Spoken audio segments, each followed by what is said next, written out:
All right. What is going on, everybody? Welcome to the first of probably many live reaction for Full Gear AEW. Right now, I've got Anthony. What is going on, sir? What's going on, bro? What's going on, chat room? Listening, audience. Definitely. What is going on, everybody? Appreciate everybody joining us for this. Just figured it was easier to do it this way. And by the time this is over, we'll be done. No one has to stay up any later and listen to us bullshit. So here we go. Once my feed gets started back up again, we'll even have volume. I'll just play it in the background. But there we go. My feed has started back up again. So there we go. And I'll put it on a little bit here. Yeah. So I'll do like we usually do. I'll turn it up in spots. I'll lower it in spots, and here we go. And my feed locked up. So. We'll give it a minute here. I still got it too, so don't worry about it, bro. Yeah, it's not a problem. It's going. Here we go. I will never challenge for the AEW World Championship again. None of this is given. Everything is... I know what I need to do. I need to take it off full screen is what I need to do. Yeah, that's why you never go full screen on these. I always keep mine small. Even though the full screen is better, I hate when it locks up like that. Yeah, there we go. I should be good from here. All right, I might even. Are you at the graphic for the match right now? Yeah. All right, so I'm still in line. All right, no problem. So here we go. And right off the bat, I gotta say, dude, I don't know if you watched the countdown specials, but between that and this little opening package, gotta say, very impressed so far. And the set, top notch. I hope we get back to the days of unique sets for the different pay-per-views because.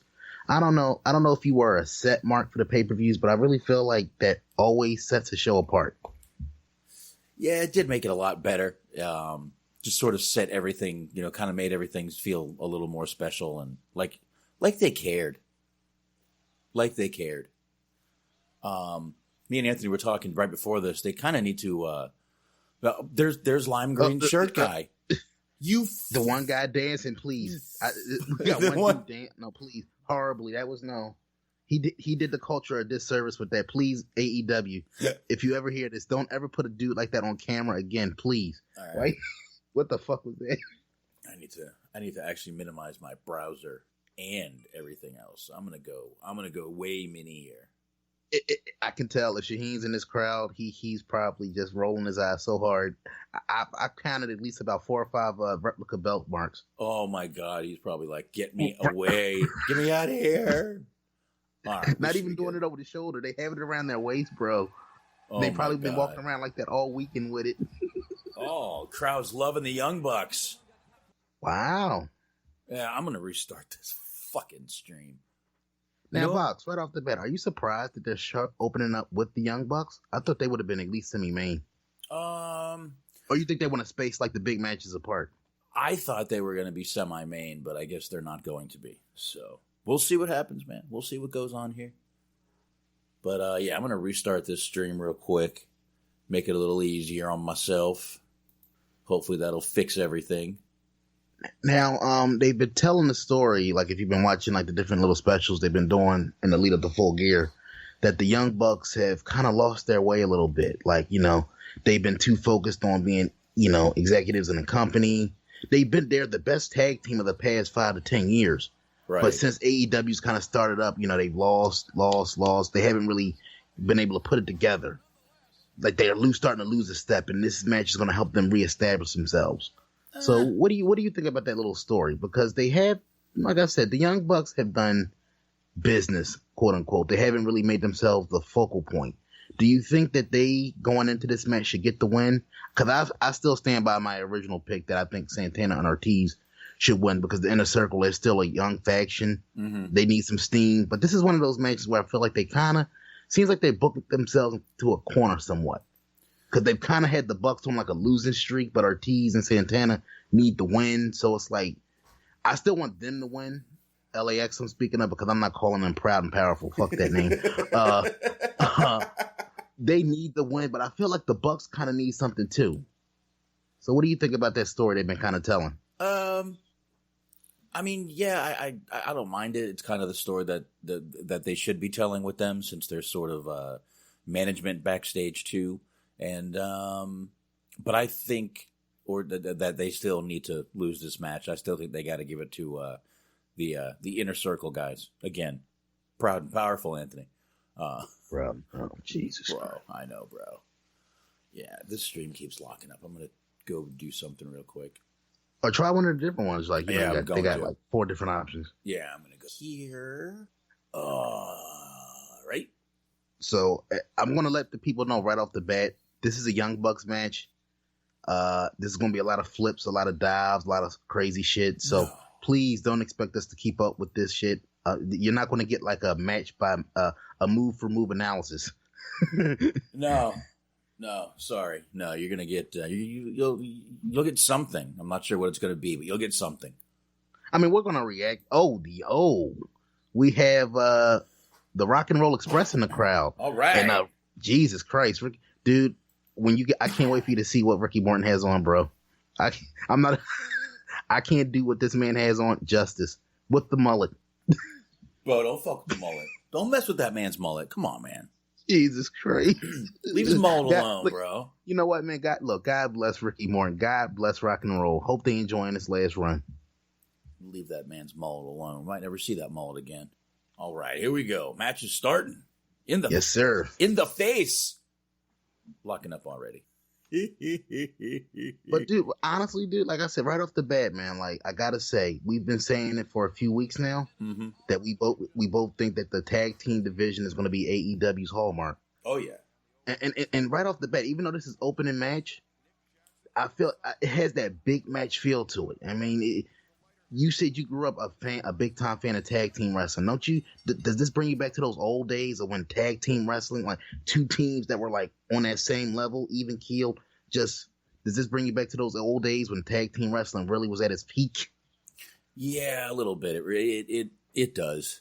It Got does. that face off, all 4 guys. Yeah, exactly, man. The 4 guys that are just exactly like you said in their peak of their career, the prime. Young Bucks might be getting older, but I mean they're not that old yet, and they're still kicking ass. They can still. I mean, look, we can make our jokes about AEW, but all the guys in that elite elite group can fucking work their asses off when they want to. Yep, absolutely, man. All right, here we go. Usual start off. Yeah, this is going to be a flippity dippity, and we'll. Oh, look, a kick. There was a kick. There was a kick, Anthony. So we got Nick Jackson in here showing off. Oh, Matt Jackson with the spear out of nowhere on Santana. Oh shit! Who's next, motherfucker? Oh, is it? I can't believe it. This thing. We're gonna get stereo dives by the Young Bucks to the outside, and Matt Jackson. Damn, does Santana owe him some money? Because he seems to be extra motivated tonight. See him throwing them fists there, sir? Lighten them up. All right, let me try the third one here. You got Ortiz. Being a madman, he gets tossed into the crowd by that Nick Jackson. Yeah. And so far, the Young Bucks are in control. Oh, yeah. Let's see here. I should be... Oh, hold on. Oh. Got Santana and Matt Jackson serving up a nice plate of chops. Always nice when they serve up some chops. Oh, yeah. Always. Got that deep Ricky Dragon-like arm drag by Matt Jackson. Arm drag into the wrist lock. Like that. Yeah. All right. I went full screen again. I'm going full screen. No. Oh. Shouldn't have gone full screen. We got Nikki J in there. Nikki, yeah. Just as quick as they made it. Yeah, I like that, though. But seriously, the Young Bucks right now are showing good tag team continuity. Quick tags in and out. All is possible. And see if I can keep going. Here we go. I'm just telling Smart to go ahead and join us because he says he's ready. So hopefully we'll get Smart in here. You can hear that in your headphones, right, Anthony? Yeah. That shouldn't be that loud, really. Oh, it's fine. Plus, I got it too, so it's good. Yeah. I might be a little behind you, but at least everybody at home will be on my level. No, it's good, bro. It's early. Got a good stream going. Beautiful thing. And I'll be honest, bro. I'm enjoying this match so far. They haven't gotten to that second gear. No pun intended there. Yeah. But I can tell, man, like they're building up for a long match here. Oh yeah. I'm guessing this is gonna be at least about a good 25 minutes. Oh yes. Yes, we have just begun, sir. We have just begun. Absolutely. So, yeah. But like I said, we figured this would be the best way to do this, and especially as fucking exhausted as we all are. But we were all going to be watching it anyway. Yeah, plus it's fun. It's always fun to be with Box. Smart whenever he hops on. Oh, he's right here. Chat room. Smark is right here. I dropped my shot glass. Smark is... Jesus Christ, we missed a call from Smark. Hold on one second. Let me get him back on the line. Where did he go? Yo. Oh, he's here. Okay, there he is.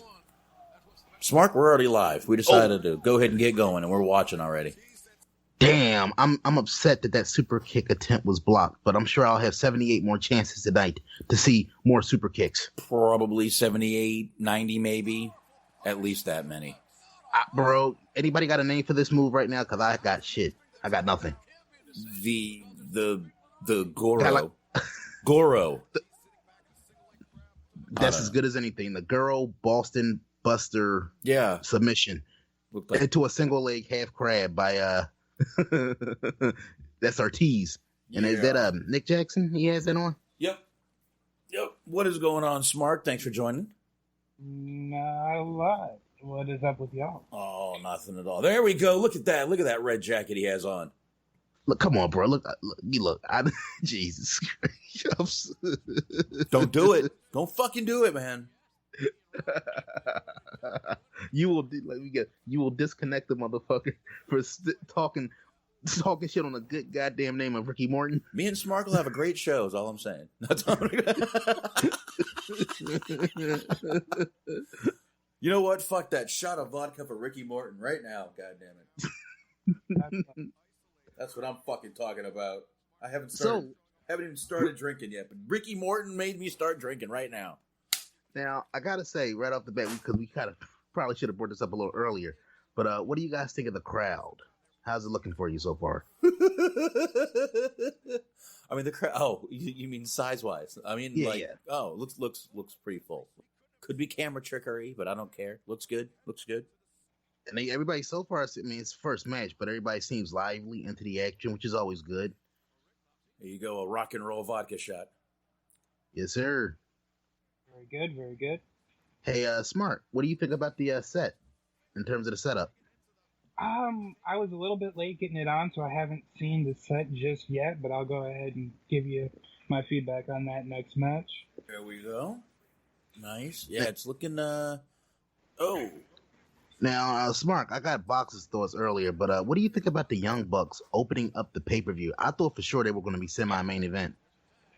I didn't think that there'd be semi-main event. Them opening up the pay-per-view is interesting, though, but I mean, it's a good note to start on. Oh, that was a good shot. Still tasting it. Nick Jackson, is he like the Hulk Hogan of the team? He's the more jacked Buck. I mean, he no-sells more, just as much as Hogan did. So, I mean, I guess you could, I could agree with that. Jesus Christ, off the fucking top to the fucking bottom. Now, Smart, what do you think about the story they're telling here of, I mean, I don't know if you watched any of the Countdown specials, but they basically are telling the story of the Young Bucks being the best team of the last 5 to 10 years. But because they're executives in the company, they've kind of lost a step a little bit. Because I don't know if you've noticed, but they haven't really won a lot since AEW started up.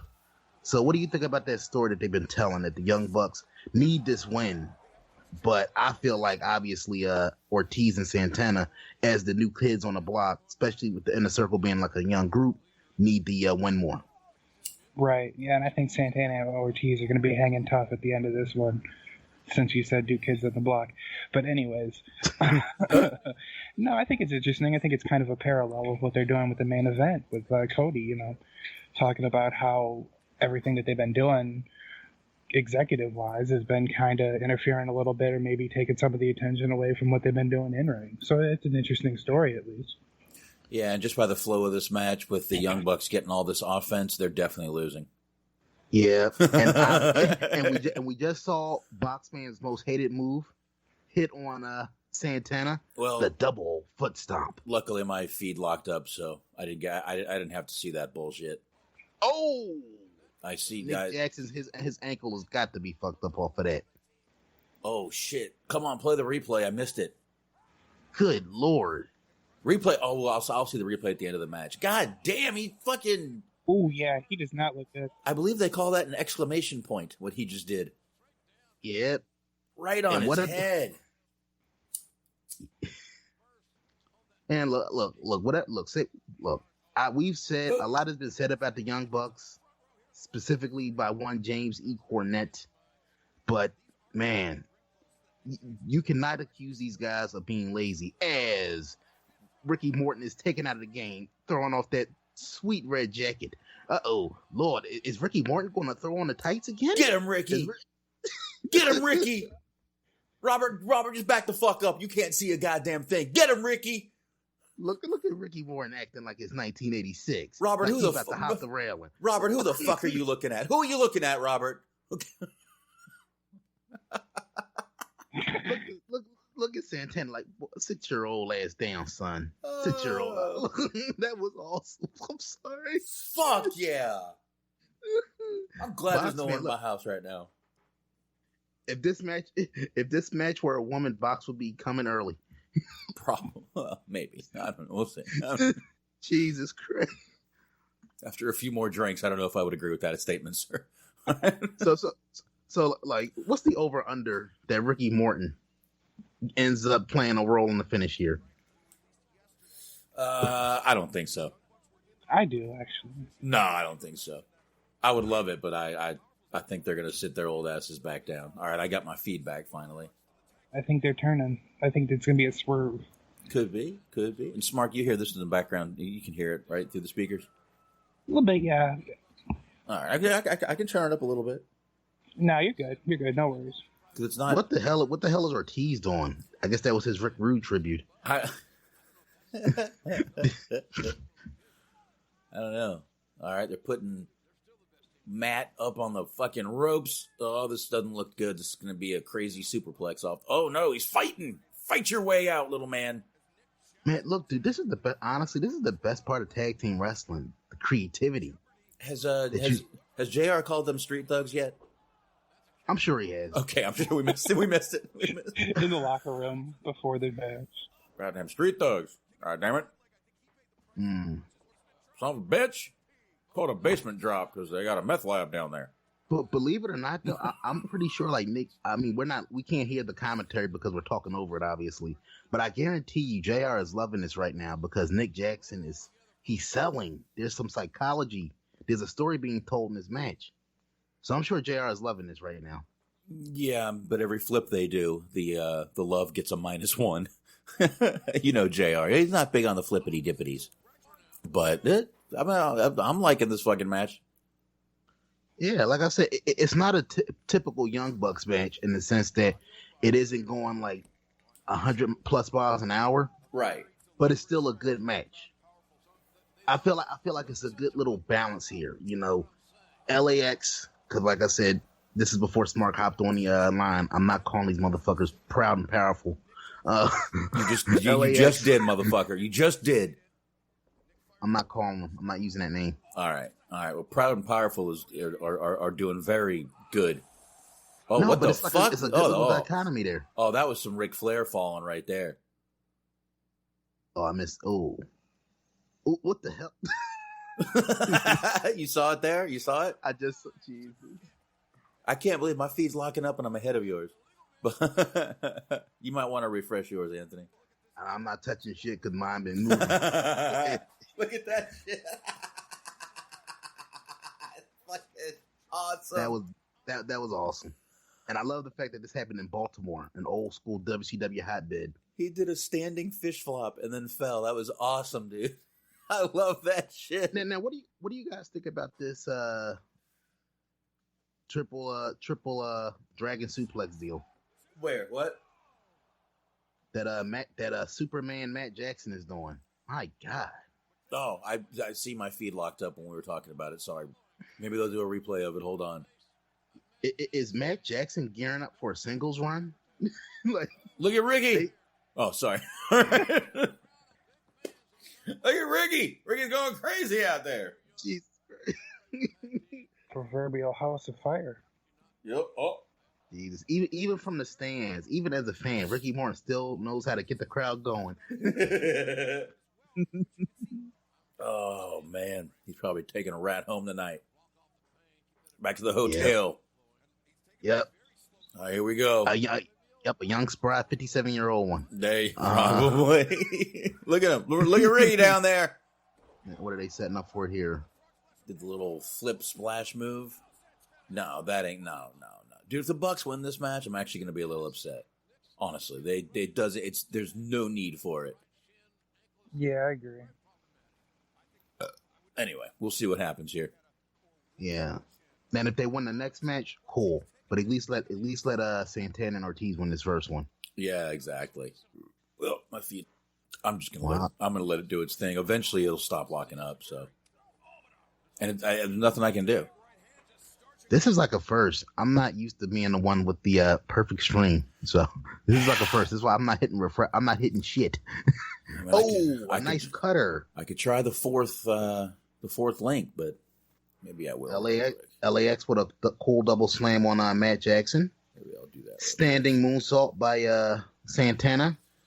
Dive by Ortiz on the outside to Nikki Jackson, and all of that still gets a 2 count. All right, here we go. Try this string. Damn it! I want to see these street thugs. Damn street thugs. I just want JR to use the phrase "thuggin' and bucking." Oh, don't. No, you don't. Thuggin' and bucking. No, you don't. No, you don't really want that. No, you don't. All right, let's see what this is. Okay. All right. Don't go to stream 4 because that's Crown Jewel. Well,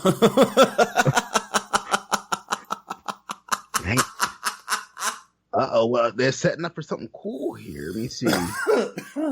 Oh my God. Well, are they setting up for a Crown Jewel show? So basically, Ortiz had Matt Jackson in a powerbomb position. Santana was on the top, and he was going to, I guess, set up like some type of slam move, almost like a reverse cutter type of move on Matt. He reversed it into something wonky and did a roll up on Ortiz out of it. Up here soon. Here we go. I'm back. Oh, fuck. What the fuck? Did you see that spot? Please tell me you saw the spot. No, I'm about a quarter second away from spending $50. Oh. Getting Santana up on the ropes. Or Ortiz, sorry. Put his face in his crotch. Face full of stuff. All right. Air fall, baby. Nicely done. Now, at one point, you had Ortiz biting the top rope, right? Mm. He's not paying attention, and Young Bucks hit him with a super kick from behind to the back of his head while he's biting the top rope. Jesus. It was just a weird spot. All right, is Nick done?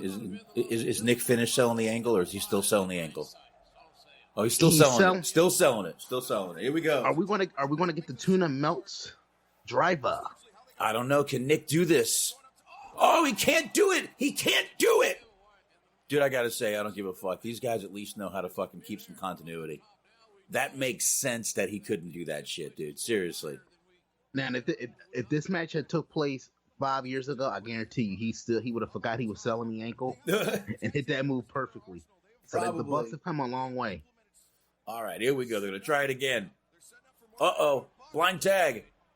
Oh, that was all right. That made up for the shitty one. That first super kick missed by a mile. Yeah, that second one made up for the first one being a fucking horrible kick. So, all right, let me slide this over so it's at least more in my eyesight.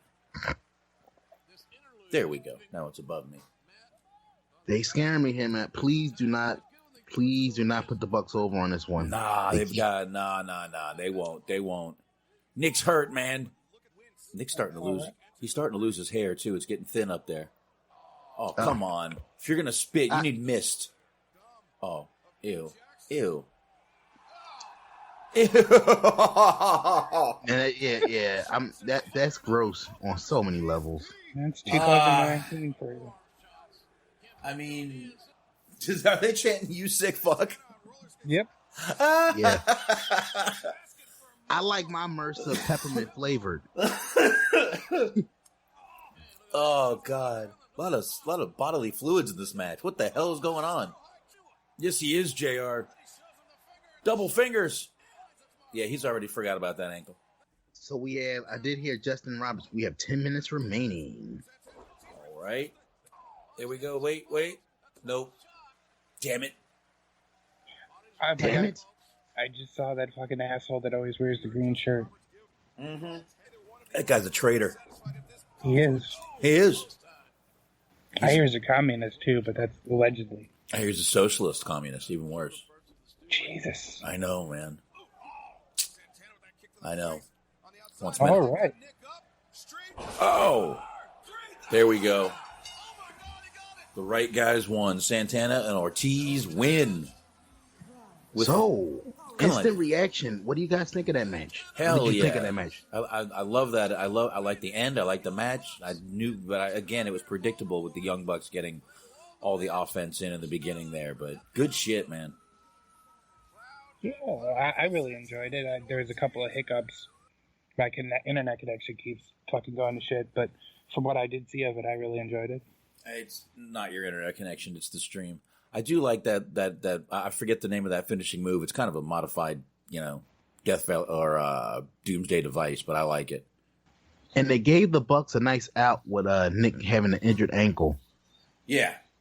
And in my opinion, the Bucks lost nothing in this match. They lost nothing. No. And like I said, they're telling like a nice story long term. So when they do get that big win, it'll mean so much more than setting them up as world beaters. But wait, there's more. Uh-oh, we're going to be drunk by the end of this if we're basing it on how many times Sammy Guevara sticks his tongue out. Uh-oh. Uh-oh. No, I better not do that. What, you don't want to take the Sammy Guevara tongue challenge, sir? Has he stuck it out yet? Not yet. God damn it, I've only got 6 beers. I got 3 in the other room, though. I got 3, and I got some shots still. I got shots. I got plenty of vodka. As do I. Yes, I went and bought a bottle of vodka today. A bottle of, it's called Blue Lee. Not Bruce Lee, Blue Lee. And since we're killing time here, have you ever been to a store that offers samples? Yeah, this morning when I went at 11:30, my liquor store was offering samples, and I'm like, what? Oh, I'm sorry to interrupt, but it looks like Ortiz is about to beat the fuck out of Matt Jackson with a sock full of quarters. Oh my God! Yes, I just in saw the rocket. We have a rock and roll. All right. We have a Rock and Roll Express running. Oh, I love it. I love it. Look at Robert throwing. Look, oh my this. Oh, Ricky Morton with the Canadian Destroyer. Oh shit. Oh, Ricky with the suicide dive. Listen to that crowd. Oh, shit. Fuck you, Internet. Oh, there we go. Did you see that one chick going wild for Ricky Morton? You're goddamn right she was. I guess Ricky Morton, get her number. Listen to that crowd. All right, you didn't have to show the old Chinese guy. Oh, it's boy. Oh. It's gonna be that kind of night, huh? Yeah. Okay. Oh shit! I love it. That was awesome. That just made my night. Fuck it. You know what? Let's just leave. I'm good. That's my main event right there. And I mean, look, that was great. And look, I'm gonna I'll joke on Ricky, but yeah, that was a cool moment. But do you think that it took away a little something from Ortiz and Santana getting the big win? No. It's the Rock and Roll Express, man. Shut up. They can do no wrong in my eyes, sir. I mean, the alternative is that they would have cost him the match, and that would have been far worse. Yeah, that's true. Yeah. That was pretty awesome. That was good shit right there. Holy shit! Look at Ricky Morton doing fucking suicide dives and Canadian Destroyers at whatever age he is, 60-some years old, man. Bold prediction. Ricky Morton. By the end of this show, we're gonna be like, God damn, Ricky Morton got one of the loudest pops of the night. Or maybe the loudest pop of the night. Hell yeah. Hell yeah. I'm down with that. So next up, we got Riho and Sakura. Mm-hmm. So Yeah, I'm sorry, go ahead, Smart. What is her gimmick? I just don't understand what her gimmick is. Who, What Riho? Well, the other one? Well, see, she likes Freddie Mercury, Mm-hmm. and that's it. There you go. It's very complex. Yeah, I mean, what's not to understand? She likes Freddie Mercury. I mean, I need my handheld. I need the story told to me. Yeah, I mean, I like Freddie Mercury too, but So right now they're doing like the rundown of the card, and they just showed Cody and Jericho, and I'm praying to God this doesn't go to time limit. I'm praying to God this doesn't go. I do not need to see that match go longer than like 20 minutes. yeah, I'm with you, man. I don't want to see that one, and I don't know, man. You're right. It looks like they might be doing this Moxley Omega match last. I might have been wrong. No, maybe not, because I mean they're showing the Hangman Page Pac match, and that's definitely. We will find out. We will see the match order soon. But that was a hell of a way to start right there. Yeah, and honestly, they started off hot. I feel like the next match almost needs to be the women's match to kind of give people a chance to kind of like catch their breath. Yeah, but it looks like it's not. It looks like it's not the bastard. Yeah, that bastard, the bastard. Pac versus Hangman Page. It's going to be. It looks like to me. That's what we're going to get.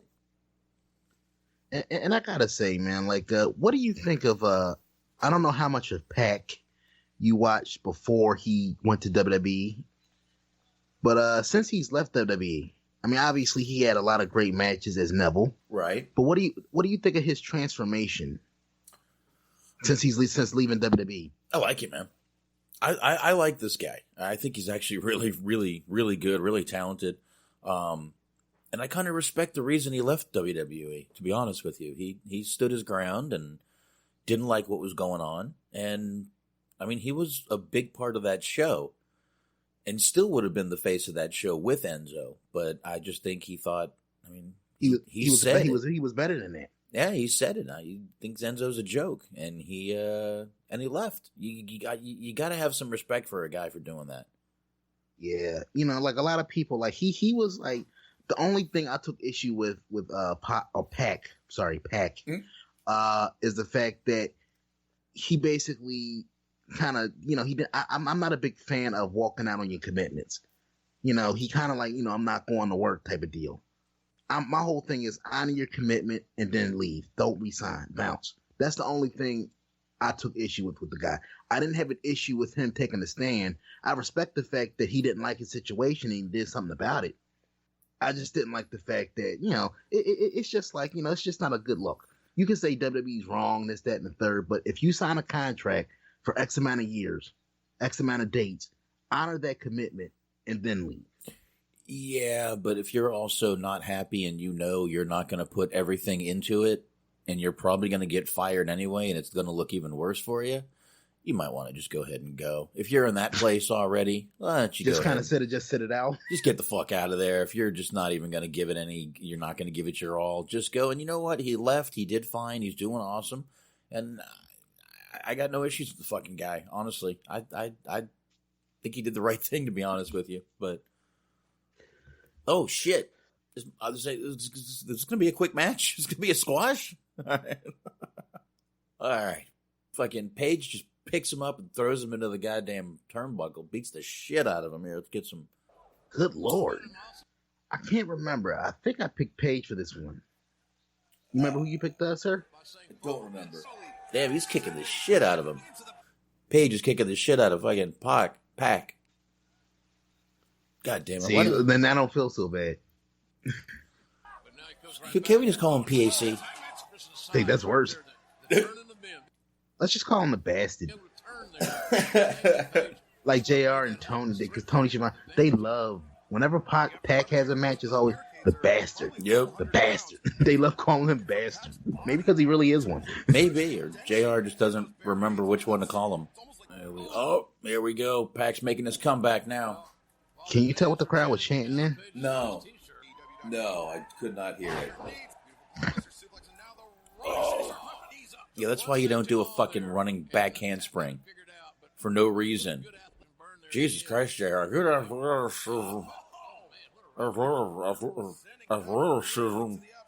you hear JR there? No, what he said? Yes, he tried to serve athleticism.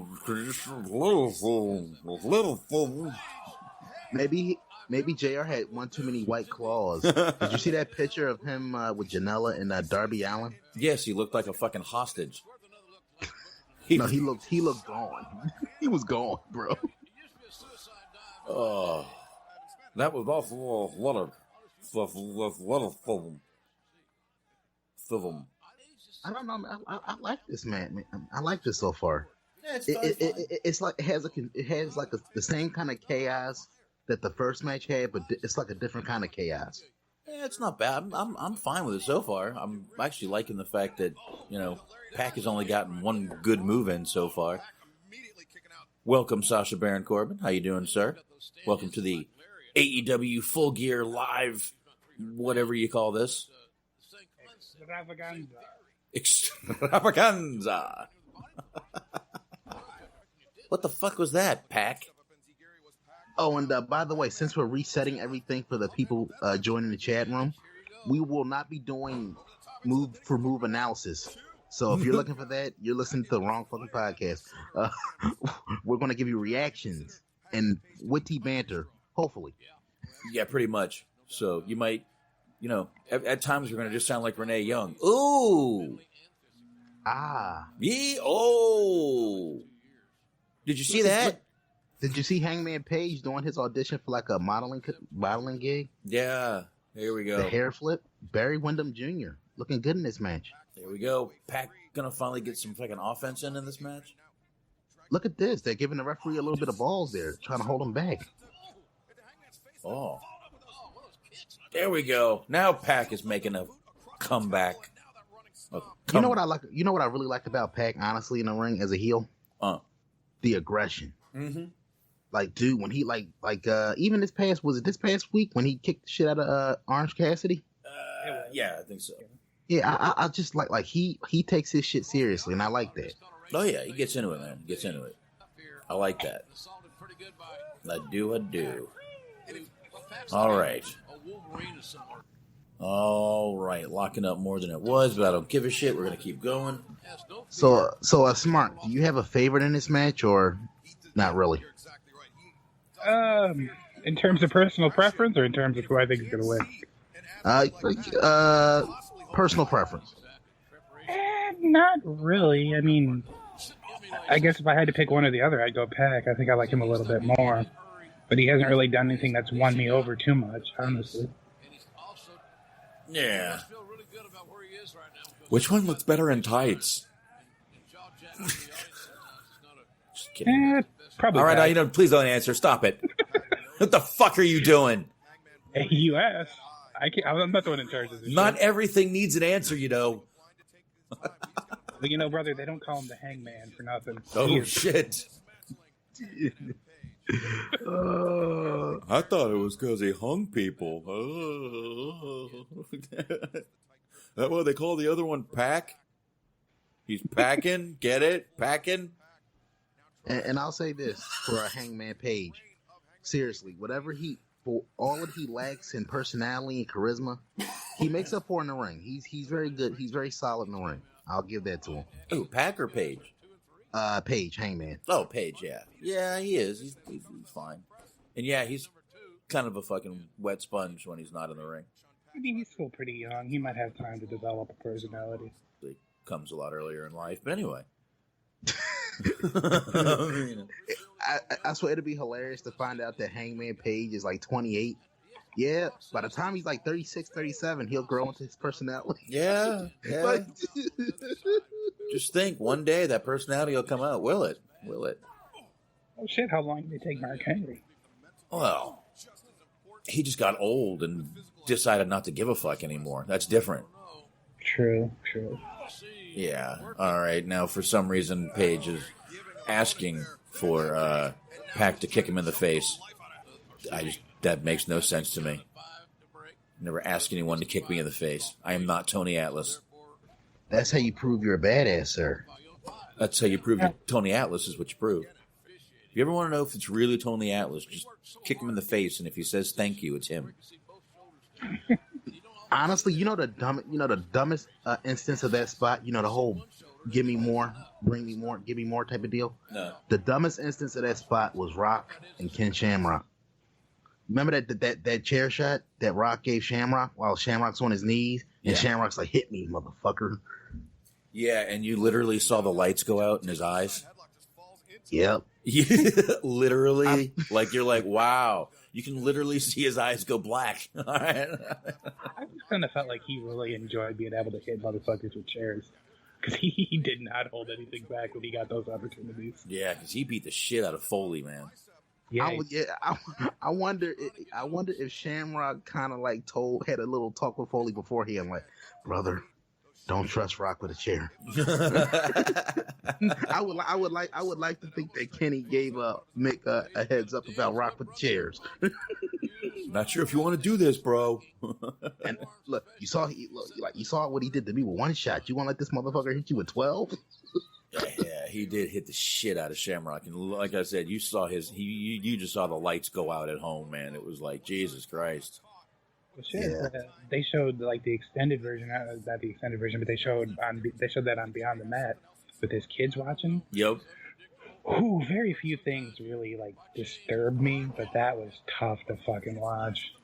Yeah, it was. I mean, and fast forward to now, it's like, I mean, I wouldn't mind seeing Noelle Foley crying now, but. Well, if you want her crying and calling out "Daddy, Daddy, Daddy," I can't fault you for that. Yeah. Yeah, that was pretty. That was actually hard to watch, and his son was there, and they were both crying, and then his wife is crying, and it's like, well, they're going to cry if you're crying, so stop crying. And then she was only crying because they were crying, so it was just a big cry fest, and Mick Foley probably doesn't even remember a lot of it. Yeah, and he and the weird thing was, he had brought his family down. It was supposed to be a happy occasion because I think they were in Florida for that particular Rumble. They did like the whole Walt Disney deal, that whole shtick. Mm-hmm. And you wrap up the big vacation with watching Daddy get his brain scrambled on national TV. Yep. Jesus. Yep. And I think Rock was only supposed to hit him a maximum of 5 times, and he ended up hitting him 13 or something like that. Yeah. I think it was like 18, but something. Yeah, it was like 11 or 12. I mean, it got the number of chair shots gets exaggerated just because of how hard he was hitting Foley. But I think it was more like 11 or 12. And I don't know, man. Rock strikes me as one of those guys that when he's in the moment, when he's in character, when the light is on, he becomes a different person. He's not Dwayne. Same thing with Austin. It's certain guys that when that red light goes on, they instantly snap into character, and it's hard for them to kind of like separate the two, and they just get. That's why them chair shots got progressively more aggressive. Because I feel like he just got, Rock is a guy that feeds off the crowd, and he hits him with one chair shot, crowd goes crazy. Hits him with another one, they get louder, and I just think it got progressively worse from there because he just got caught up in that moment. Or he's just a really violent person and enjoyed each shot as it kept going. I believe that. I don't believe that. The Rock. I mean, there's always that. That's all I'm just putting that option out there. I'm not saying that's true. Dude, The Rock is like the nicest guy in America, bro. Like, if he ran for president today, tomorrow, he would win by a landslide. I believe he would too. I mean, he would, but I don't know. You don't think any of that's a little bit of a put on? I don't know. I think it would be hilarious for all the people that voted for him that basically would sit there and say that Trump isn't qualified to run the country, but The Rock is. I thought you were going to say if he just hit a hard right turn and became super conservative. I put it to you like this. Do I think The Rock is a naturally good guy? Yes. Do I think a lot of it is exaggerated for the camera? To a point. Right. Yeah. To a point, yeah. But I think he's like a malicious guy in any way? No. I think he's a genuinely good guy, but I think like anybody else, for the camera, for his image, yeah, he's going to up the niceness factor. Yeah, and he was also pretty young back then and didn't know too much about the business. Knew a little, but he was young, stupid. Who knows what he was thinking back then, but he did look like he was having some fun, is all I'm going to say. He did. And we'll get back to this match. This is kind of like a dull spot in the match. That's why we're talking about other things. But to get back to the match real quick. No, one more point about The Rock. It is very telling that nobody has ever really said a negative thing about The Rock in the wrestling business. If anything, he's considered one of the most generous top guys in the business when it comes to doing jobs. Yeah, pretty much. Yeah, I've never heard a bad thing. Damn, that spot deserves mention. We just saw a brain buster on a steel chair. Yes, that looked like it fucking hurt. Even though there's padding on that chair. What a maneuver. I don't want to hear this padding on the chair. Then don't put it out there, sir. Everyone else saw it too, goddammit. Trust me, have you ever sat on one of those chairs? That padding ain't shit. That padding ain't shit. That's bull. That padding is nothing. God damn. All right, we're counting. Pac's trying to win by count out. The bastard. So I don't know. You damn right, JR. They won't be the same. And look at this referee. Is he auditioning for like the role of a young Earl Hebner? Looks like it. All right. Get this match going again. Hangman Page made it in at the count of 9 3/4. I know. Pac on the top rope. He's going to the high rent district. Uh-oh. This is not going to be good for Pac. Oh, shit. It was not good for Page. Missile drop kick. That was a hell of a kick. I always wonder sometimes with that the missile drop kick when you take a flat bag bump. You think that one is worse than trying to do like a standard drop kick off the top? Because I'd rather land on my side than the back of my neck and head. Well, that's why they tuck their chin. They land flat on their back. As best as they can. Yeah, that front drop kick from the top, though, it just seems like it's more painful to me. I would say it all hurts, in my opinion. I would figure it all hurts the same, to be honest with you. One, you're jumping and hitting the mat. The other one, you're just jumping a little higher. And we kind of brought this up earlier. I mean, even though Hangman isn't asking for these kicks, what do you think about these spots where the guy just literally just stands there and just takes, whether it's a bunch of chops or a bunch of kicks? I don't like it. It's like in the death matches when they hold the chair while the guy goes off the ropes or holds the bundle of light tubes and shit. I don't like it. It's stupid. Yeah, I mean, it is what it is. Like, it depends. Like, if it's like a feud, and he's like trying to show that he doesn't respect the person that he's fighting, that's fine. But like on a day-to-day basis or a match-by-match basis, it's kind of silly. Because I mean, you see that kind of posturing in like mixed martial arts and shit too. I mean, look, if you're hulking up, I get it, but to literally just sit there and like say "hit me, motherfucker" and not do anything, it does make you look kind of silly. Yeah, it does. Yeah, I don't know about you, sirs, but I don't like getting hit in the face. I'm not going to just ask for it. I'm going to attempt something after the first punch. Yeah, I'm not big on getting hit in the face either. Oh, we just got a sack full of shit from the top rope from a Hangman Page. Is that what it's called? The sack full of shit? Yeah, I think that's what Scott Hall nicknamed it. Remember how Scott Hall used to do he would hold the guy and like just toss him back? Yeah, I think they used to call it the sack of shit. The sack of shit? There we go. Because he literally just tossed guys like sacks of shit. Like a sack of fucking potatoes is what that looked like. Jesus Christ, he just flung him off that rope, man.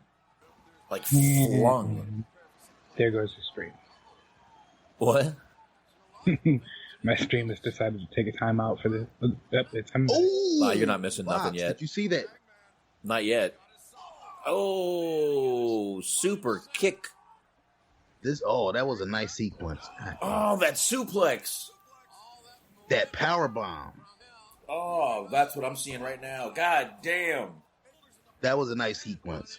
Damn, the first two matches are really good so far. Yeah. Hell yeah. Uh-oh. It's like he's got him in the Alabama Slammer position. So it's my understanding that they're like going into this match one apiece. So do you think this match decides the feud, or you think they're going to keep going after this? Probably keep going. Probably keep going a little more. Man, for a little guy, the Pac is strong as a motherfucker. Look at that how ripped that motherfucker is. Now, who do you think? Who do you think's more ripped? Pac or Balor?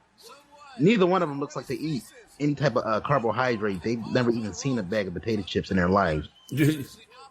Pac is bigger. Like a big. I think they're probably this. Are they close to the same height? I would say they're. I think Balor probably has a couple inches on him. Yeah, and Pac not is much. It's not like he's towering over him, but I think Balor's definitely taller. Yeah, and I think Pac is more jacked and probably more ripped, in my opinion. Crash and burn. Yep. That's it, Smart. You're going to be our Gordon Soley / Mike Tenay tonight. Actually, I do like the idea of being called Gordon Slowly. It's going to be more and more appropriate as the night goes on. Gordon Slowly. Oh, Jesus Christ. That's gotta, man. Oh, God, I got to put that in the phone. That's going in the phone. That is going in the phone right now. And Hangman Page wins with his finisher. Anybody have any idea what it's called? Hangman Page? Deadshot, I think it's called. Now, Deadshot is a slingshot deal he does, right? Yeah, I don't know how it ended, though, because his name locked up, but I think that's his primary finisher. So he wasn't that. It was like the, I guess the reverse pile driver is the best way I can describe it. Well, here, they're going to show the replay in a second here. I don't know. I might be able to know what it's called. Let's let JR, and maybe JR will tell us here. Winning ways, defeating Pac in this effectively three-match series. And it's only the first loss that Pac has had to endure. And the first blemish on his record. And we will see the mental toughness, the resilience of Pac to see how he comes back. So we just had number 2 lose to number 3. Pac was rated ranked 2. Good highlights in this match, man. Page 3. Who provides those stats, rankings? I'm asking how they're given. I don't know. No, he's not. It's basically the cop killer. Basically, is what it is. Yeah, that was a damn good match. Hell really yeah. was. Really like that match. Good fucking match. Fast, good action. Both those guys worked their ass off in that fucking match. This guy's got Dolph Ziggler hair after the match. I don't know if that's a compliment. Got that Ziggler fro going on, that after-match Ziggler fro. Oh, all right.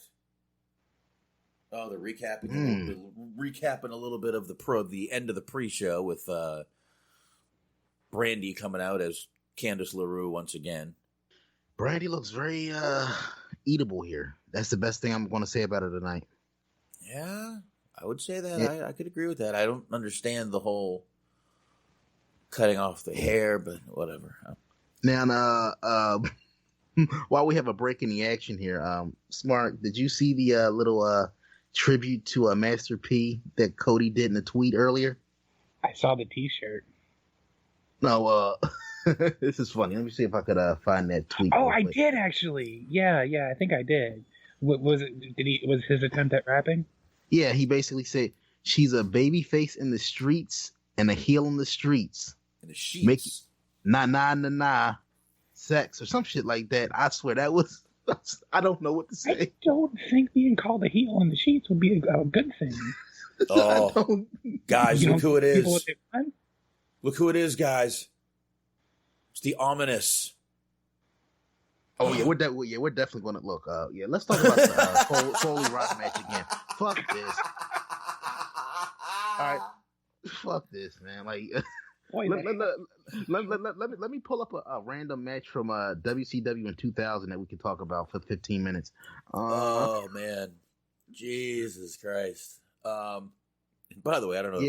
I don't know if Sasha's still in the chat room here, but we're probably not going to go on video. I'm not a big video guy. Maybe one day we'll work that out, but not right now. Not right for now. The uninitiated, because for the uninitiated, we're talking about Shawn Spears here. He's being accompanied to the ring by the great, legendary Tully Blanchard, which once again, Shawn Spears, and I want to put this out there, he's a talented guy. I'm not saying he's not talented in the ring or anything like that. I just think the presentation of this guy is overblown. They're trying to make this guy out to be more than what he is. You always know when Anthony's about to shit on someone because he goes, let me just put this out there. It's like, uh-oh, Anthony's about to shit on somebody. Before we get into this match, the exact quote from Cody is, let me see. She's a baby face in the sheets and a heel in the sheets, y'all. Make them say, Nice. Sex. That was, yeah. I wonder if Cody will be getting a cease and desist from Master P for butchering his lyrics. He's going to get a cease and desist from her. How did you not learn anything through osmosis? You are still as white as ever. Actually, didn't she comment back and say something? I thought there was a comment from her underneath that. Did she say that she'd always be his Silk the Shocker, and then she left the heart? I don't know. But you know what? At least we got Joey Janela coming down for this, so this match will be tolerable with a little bit of Joey Janela in it. Yeah, and he was on the old Facebook earlier. He was on the old friends list, and he was like he had butterflies. He was nervous, so I'm very happy for that dude, man. Seriously, you know, I know a lot of people. He's hot and cold with a lot of people, man. But you can't help but root for this guy because he's been in the business for a long time, 15 years working towards moments like this. So very happy to see this dude get this type of spotlight. Yeah, absolutely, man. Absolutely. So hopefully my stream will kick back in a minute here, and I'll take this shot. I'm gonna have to go get another glass of water in a minute here. And I gotta say, I'm liking Joey's new gear. I'm liking his new gear. Very TV friendly. Mm-hmm. Well, he had not too long ago. He had gotten his gear stolen. Oh, so I didn't know this. Where was this at? Was it at a GCW show or something? I think it was just like on a day-to-day, like he kept his gear in the car and he went to like work out or some shit, and it got nixed. I don't know exactly. It was like about a month or so ago.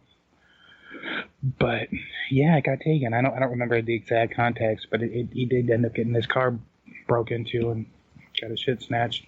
I think I remember That's that. Fucked up. I think I remember hearing about that. All right. Oh, I gotta refresh my screen here because that shit was not starting back up. Another bonus of having Joey Janela in this match is we're going to actually have some personality involved. So, yeah. A little. Yeah, definitely. A lot of charisma going on in here. We'll see what happens. Like I said, my feed's down right now, but I'm getting it back up.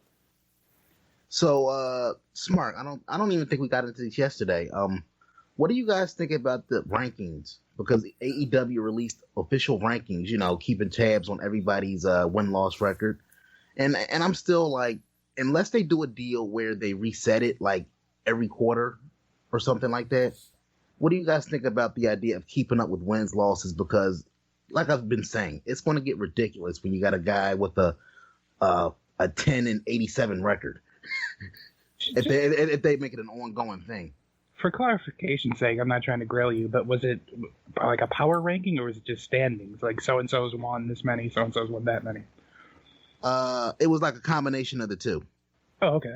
So it was rankings like, you know, say Omega's number 2, Moxley's number 1, and then underneath it has like their standings on it, like 1, 0, 2, whatever.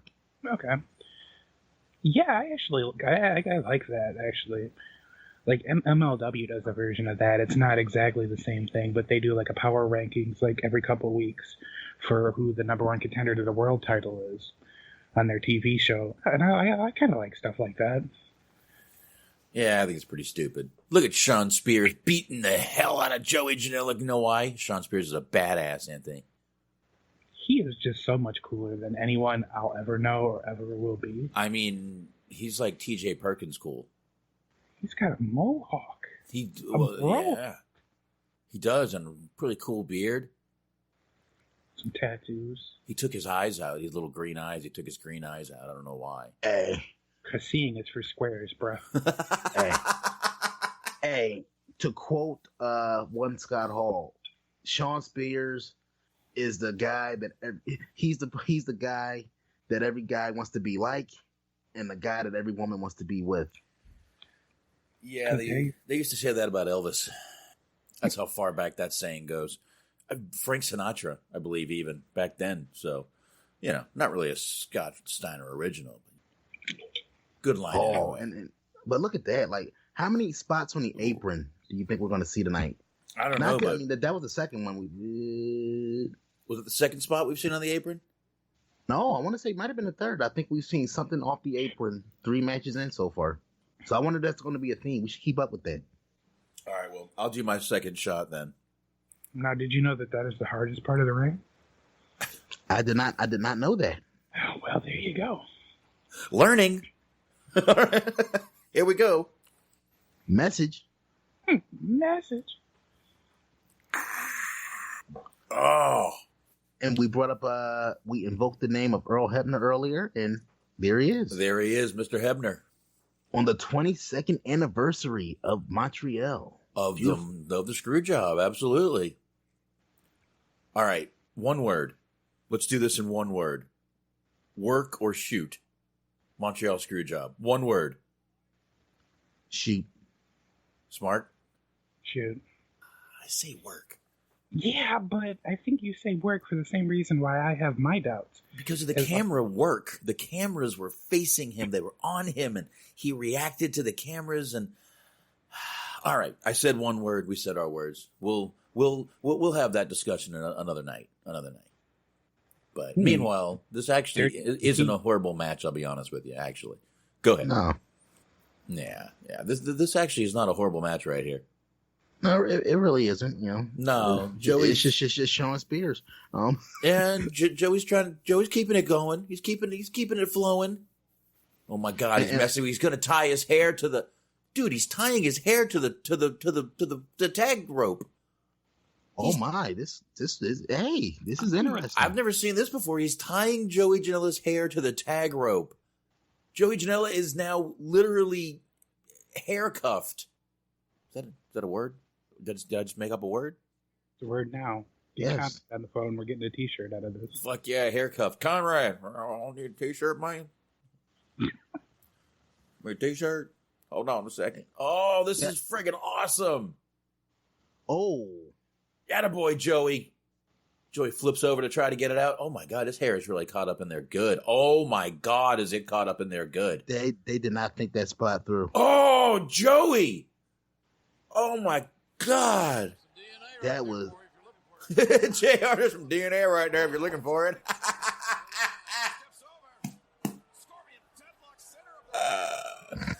Fucking JR. Jog everybody's memory. I was the only one that said Spears would actually win this one. He hasn't yet, but you're right, you did. No. Oh my God, he ripped his hair out of there, man. He didn't give one fuck. Come on, dude. We've seen this dude jump off a ruse, sever his finger, jump from the highest points of every building he's ever wrestled in. A little bit of hair pulled from his roots. That's nothing. Yeah, but your hair, that shit hurts, bro. Oh. I mean, that's pulling. Head pain is bad, man. That's all I'm gonna say. Head pain is bad. Yeah. But. Yeah, that's one of those spots they didn't really think through. It looked like the knots got tighter than expected. Plus the dude had a lot of hair. He's sweating. Water makes everything, tighter. He tied a bad slip knot in it, and it didn't come out well. But meanwhile, that was a really cool spot. I don't think I've ever seen that anywhere. I don't think. Yeah, that was very creative. So there's my. See, look, I'm going to start to say a couple nice things about Sean Spears. Aww. That was a very creative spot. Well, you don't have to. You know very well who created that spot, whose idea that was. Yeah, I'm sure Joey thought of that one. Does he still have something like the rope in his hair in the back? No, he can't. He break the... Oh, no, look at the hair. Look at the fucking wad of hair hanging from the rope. He just yanked that motherfucker. Oh, looks like he scalped himself, dude. That's one of the perils of wrestling with long hair. Oh. Kind of irrelevant to the fact, but you can actually, for the football players that have long hair, it's legal to tackle them by the hair. Oh. Really? Yep. Oh, shit. It's part of the uniform. That's what they declare. Interesting. All right. Joey making a nice little comeback here. Joey deserves let me ask you it. something, Box. Yeah. Oh, as we look at a nice, sweet replay of Swanton to the outside from Joey Janela. Yeah, he missed a little bit, but Spears wasn't in the right place. So, what are you gonna do? What do you think? What do you think is more painful with that hair spot? The one that Joey just did, or when Mankind would rip his hair out from the roots back in the day? Probably the one Joey just did. Yeah. Yeah. Just because of the slip knot. Yeah, just because it was tied up in there, and he had to just man up and pull. If you know you're gonna do something to yourself, your brain kind of prepares yourself for it. Mm. If you're, trust me, I'm sure Joey's adrenaline is running. I'm not saying that, that he probably didn't even feel that in the moment, but he'll feel it later. May not badly, but he'll remember it. He'll be like, man, that fucking hurt. I remember now that did hurt. But holy shit, man. Yeah, but meanwhile, like I said, this match is actually not bad at all. Joey's making, like I said, a nice little comeback here and literally kicking the shit out of Sean Spears here. He's kind of doing the yes kicks a little bit. Honestly, you know what I'm liking about this match is that I hope that it's like putting to bed this notion that Joey Janela can't work. That he's just a hardcore spot guy. I mean, that's what he got. That's what kind of put his name out there. But if you really watch his matches when he wants to work, Joey Janela can fucking work. Dude, I swear to God, those are people who have never seen anything but the highlights of what hit the fucking dirt sheets. No pun intended. That's really all those people have ever seen. They've never gone and looked at a fucking Joey Janela match. They've never watched anything but whatever hit the fucking dirt sheets, and they're like, oh shit, look at this fucking deathmatch spot fest piece of shit. They've never seen an actual Joey match where he doesn't do fucking spots like that. But look, not doing spots like that tonight. He's actually working. Damn right, and he's doing just goddamn fine, in my opinion. In my opinion, I would think the same thing would go with Orange Cassidy. What? Because, I mean, I've watched him when he wasn't Orange Cassidy. I watched him when he was working another gimmick. Let's keep kayfabe and everything, but he may have wore a mask for a while. Certain companies. Dun, dun, dun. Oh! Right across the turnbuckle. Ooh. Luckily, AEW's got those big fat turnbuckles, but that's still... These guys are doing some crazy... Well, it's Joey. Joey probably just said, beat the hell out of me. I'll tell you what to do. Yeah. And plus, he's small enough to be able to pull off spots like that, so Yep. kudos.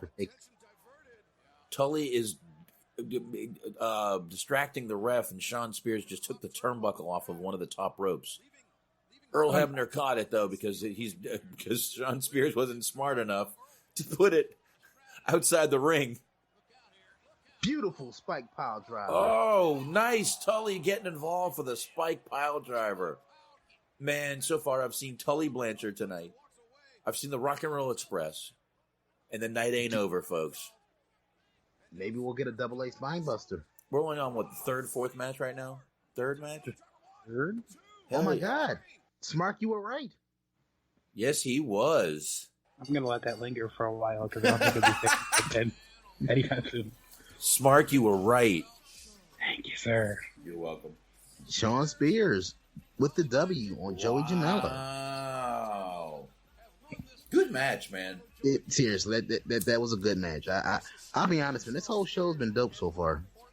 I think it was a really good match. I like that. I like Joey took a beating and a half in this match, which, let's not lie, Joey's good at taking a beating, so fuck yeah. Now, I wonder if Joey Janela and Darby Allin are going to be in competition as like who can take the best beatings. Oh my god! Because they basically have they have similar gimmicks from that standpoint. A little bit. I mean, obviously the one. I mean, one of them's a demonish character, and one of them's just a kind of a tubby guy. But look at Sean Spears telling him, "Go get him! Go get him!" Oh, here we go. Let's hear it. Let's hear it. Yes. I think you're like an intern or something. No, I'm one of the announcers. I'm sorry, what's your name? Golden Boy. Yeah, I'm not going to remember that. Oh, okay, well, in any neither case, will I. Kip, why the sudden change recently? Why the change? When I joined this company, I decided I was going to go straight down the middle. I was going to learn the lay of the land. And do you know what I found? I found alliances here. I found alliances there. So I had to take it upon myself to carve my own path. And I ran into two guys that felt the same in TH2. And granted, it might not have worked as well as we'd hoped to start with, but you name me one of the great rock bands that the first time that they played together created their greatest hits. Well, I give it. Don't answer that question. On the topic of alliances, you need to find people that you can trust. You need to find people that you can rely on. You need to find people that you have chemistry with. Penelope Ford and Kip Sabian, the Superbad Squad, are here in AEW. And it's time to bring some sex appeal back to this loser-infested company. Penelope, your thoughts? Why be bad when you could be super bad? Baby, he's boring me. Cheerio, dweeb. Okay. Yeah, I'm with him. Okay. Well, Okay, there was that. That was Kip Sabian talking to whatever that guy's name is with Penelope Ford. Funny they showed Joey Janela and then Penelope Ford after Joey Janela loses a match. Is that a rib? Yep. Yep, it is. Welcome to the year of the cuckold angle, everyone. Holy shit, man. Well, no, she even said, why be bad when you can be super bad? Yeah. Joey Janela's a bad boy. He is the bad boy. You're right. That was a dig, definitely. Poor Joey. He got his ass kicked. Then that happened. Man, Cody really does take that Triple H, the Triple H training course, didn't he? I'm going to sign up for this before I leave and go to AEW and start my own company. Now, to be fair, I wouldn't have known that had Joey not said it himself in a promo. That she left in for her, or for him. Now, let me see here. Oh my God! Now, Smart, are you familiar with a guy by the name of Matt Travis? Vaguely. I mean, I couldn't tell you exactly who he is, so I guess no. Was he in a tag team, Gymnasty Boys or something like that? Okay, yeah, I've definitely heard of the Gymnasty Boys. Yeah, because I just was scrolling through the old Facebook, and apparently he passed away. Ooh. Really? Yeah, it's on Shaheen's page. He just put out a post about it. Because I'm trying to think. The name sounds so familiar to me. I think they were in Evolve. Yeah, by the looks of it, looks like he was in House of Glory too. All right. Looks like we got Private Party here. I'm sorry, Anthony. I don't want to talk about death. It's just I'm having too much fun. Not. Having too much fun, man. Come on, man. It's a private party, Anthony. Come on, Anthony. Yeah, condolences to that dude. Like, we'll get into that once we get some more info. But yeah, condolences. But a private party. They definitely have on pay-per-view ready gear. I'll say that. Yeah, and then you know what? I like these guys, the velvet robes and all that shit. I think it's a pretty cool gimmick. I really do. And once again, one of them looks just like Simon Phoenix, in my opinion. But whatever. That's neither here nor there. It's the hair, everybody. It's just the hair I'm making fun of. Now, I don't know what you guys think, but I kind of feel like Isaiah is a lot better. Like, I feel like if there's a single star to be had from this team, he's going to be the one. Is he Simon Phoenix or not Simon Phoenix? He's not Simon Phoenix. Not Simon Phoenix. I don't know. I kind of disagree on that. I think Simon Phoenix has the star power. He has a better look, but I feel like Isaiah's a little bit more crisp. Oh, yeah. Well, maybe. Oh, yeah. I agree with Smart on that. Well, then maybe Isaiah needs to do a little something freaky with his hair. Never hurts. Isaiah definitely. He's basically like the glue of the team. Yeah, Simon Phoenix, dude. Don't get me wrong. He has his moments, but he's a little botchy at times. Yeah, that was pretty much what led me to that conclusion too. Is just, Right. He has like a good idea. He comes up with good spots, but the execution sometimes is off. Yep, here come the Lucha Brothers. Man, they can spit some water, huh? Yeah, they can. Yeah, they can. They can spit some fuck Triple H. These guys. They're not winning because they're not dressed up like samurais like how they usually are when they win matches. Where else are you going to get analysis like this, folks? That's what we call attention to detail. There you go. I don't know, man, but they got their little thingies on. Here we go. Why are we showing the person's camera? Oh, that's right. They have the number one. Those are the medallions. I forgot about those. I don't think it'll ever actually happen, but I want to get you guys' opinion. Yay or nay? Giving them, what's his name, Dario Cueto as a manager. No. Fair enough. No, because I'm going to say yes, but go ahead, Box. He's an actual actor, which means he's part of SAG, which means if they took him in, they'd have to pay him a lot of money. Oh, damn, Box, you just shitting all over my theory here. I'm sorry, I didn't mean to do that, but just a little fact for you right there. Here comes SCU, right, by the way, and triple threat tag team match. Go ahead, Anthony. I do like the flames in their entrance there. There you go, dude. I love the pyro coming back everywhere, man. Just think about it. AEW made WWE bring back pyro because they were like, these motherfuckers got pyro. Oh, fuck that.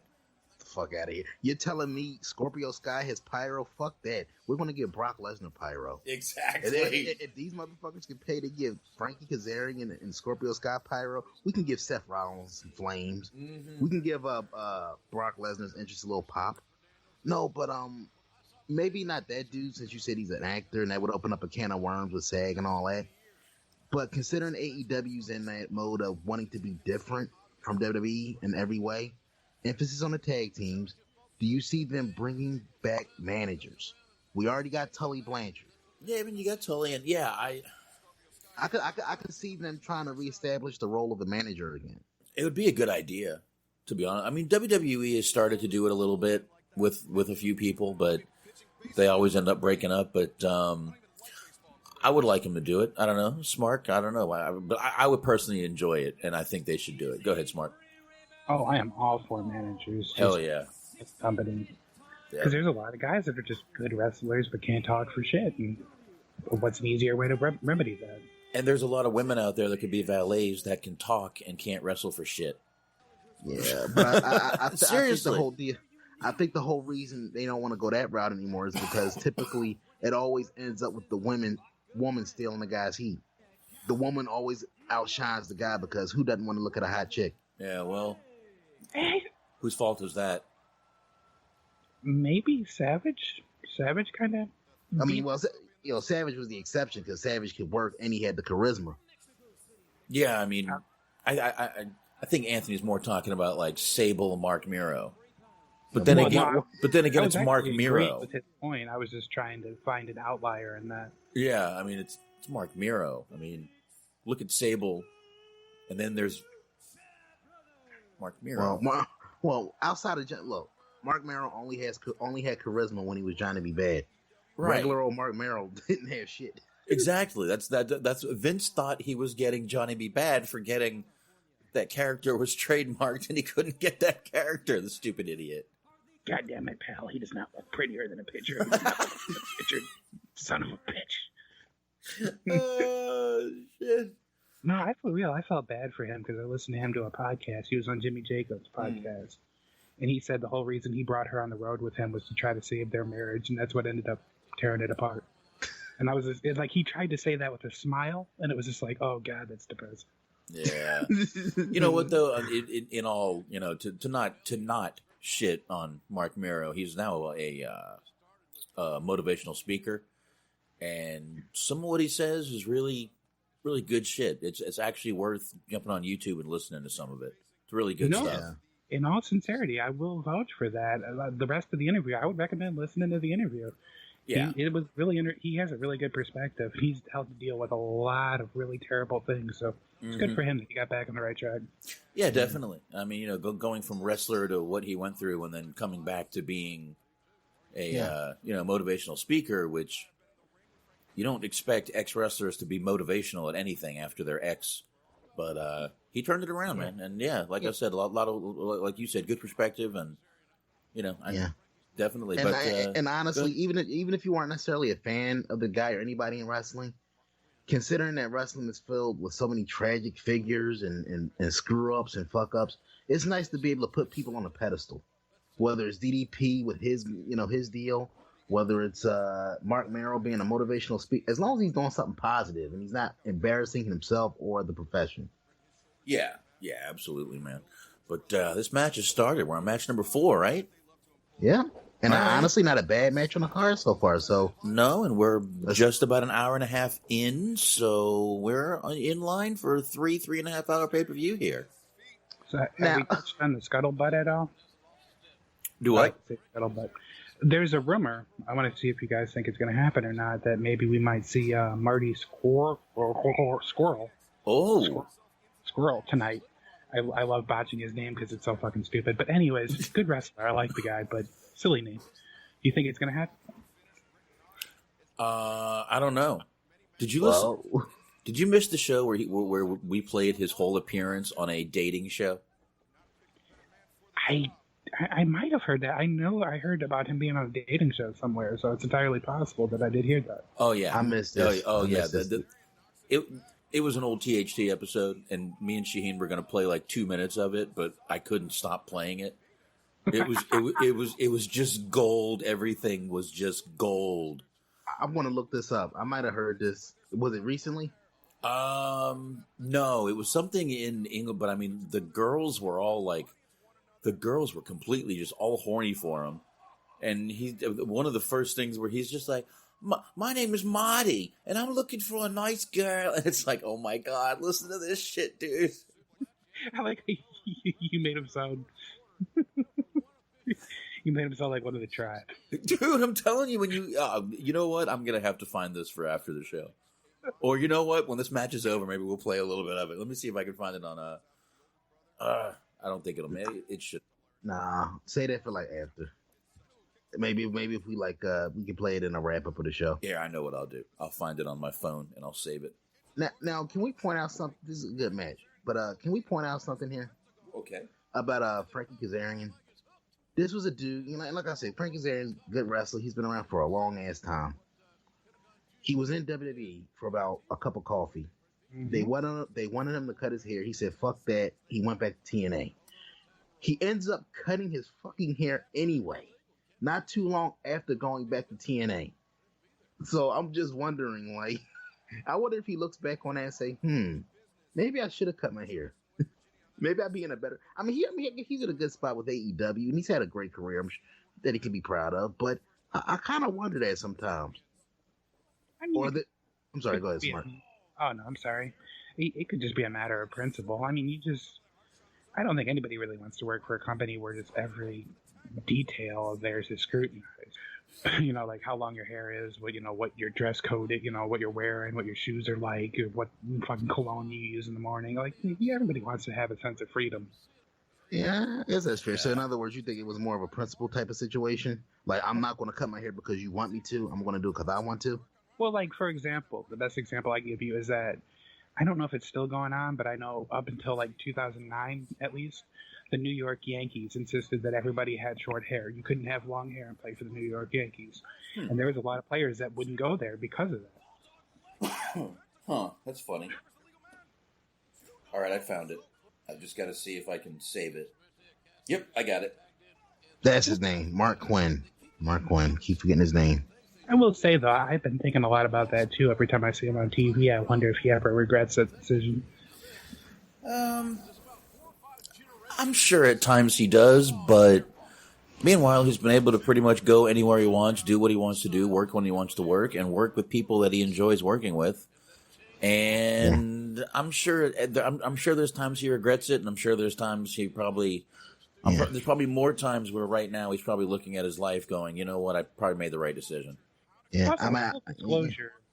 When he was there, they didn't have the opportunities that the guys are getting now. Right. He was wrestling on Velocity. There was no NXT. There was no, they weren't giving independent guys the same type of chances that they're doing now. Right. Yeah. It's weird. It's so weird. The guys that they had, look at the guys they had between let's say 2000 and 2005, 2006. That went on to do great. Even guys like they have now currently, like Robert Roode and Eric Young. People forget they would make pop-up appearances on Velocity and Sunday Night Heat every now and then. Christopher Daniel, all of these people that went on to have great careers outside of WWE, but at that time period, they were just in a company where they were in a company at a time where it was just they had no chance. They were just going to be bodies on a roster. I think even AJ Styles had a match on Velocity. He did. Yep. Low Yeah. key, too. Yep. So there you go. Everybody's had matches on WWE. I think it was Sunday Night Heat, but there was a story, but way before he got signed, that Punk did a match on Sunday Night Heat, I believe it was, and Mickey James was his valet, and he insisted that he was healed because he was gonna the fans were gonna see her and then see him as like this dorky guy and be upset with him that he had this hot girl, so he insisted that he be heel, and it ended up working out good for him. I've heard Shaheen talk about this Matthew Travis guy before. Yeah. I've heard Shaheen talk about this guy. Yeah. I'm sure. I definitely didn't want to. I didn't want to bring the show down, but I just know that name. I feel like I know I've seen him wrestle a handful of times. Yeah, I'm just making sure. I'm not super familiar with his career though. Yeah, I'm just making I've sure. seen him like once or twice. All right. Yeah, I got that saved, so we can do that. We can play that afterwards, maybe. It's only 7 minutes long. But this is one of those matches, man, where I feel like this is one of those matches. Honestly, you just have to watch because there's so much going on. And kudos to the announcers for keeping up with it all. But man, I know I couldn't. No, this is a fast-paced match. I mean, Lucha Brothers, SCU, and fucking Private Party. I don't think you'd expect anything less than a fast-paced match right here, guys. Scorpio Sky. Even with Scorpio Sky and Frankie Kazarian in the match. hey, you don't talk shit. Scorpio Sky, he's another guy that's been around for a long-ass time. And can still fucking go. Look at him, man. He ain't slowing down for anything. This is another thing that doesn't really have too much anything to do with the match at hand, but I was watching the GCW pay-per-view last night, and one of the announcers was talking about one of the members of the Lucha Brothers. Because he was talking about the lineage of Mexican wrestlers who are doing big things right now, and he pronounced his name Fenix. Fenix. Oh. I could not, I don't think if you were purposely trying to fuck it up, you could go any more left than that. Yeah, that's super white right there. Yes. It sounded like some shit where he read it in a book and never actually heard it pronounced before, and he just took a stab at it. Yeah. It sounded fucking terrible. Yeah. Meanwhile, here's Pentagon fucking beating the shit. Frankie Kazarian fucking with the leg drop off the rope.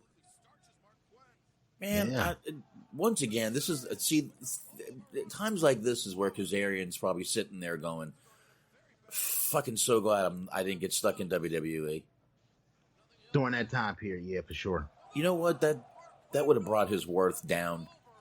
He was probably from then on, he's made good decisions. He went to TNA, went to, didn't he go to New Japan for a while? Am I right or wrong there?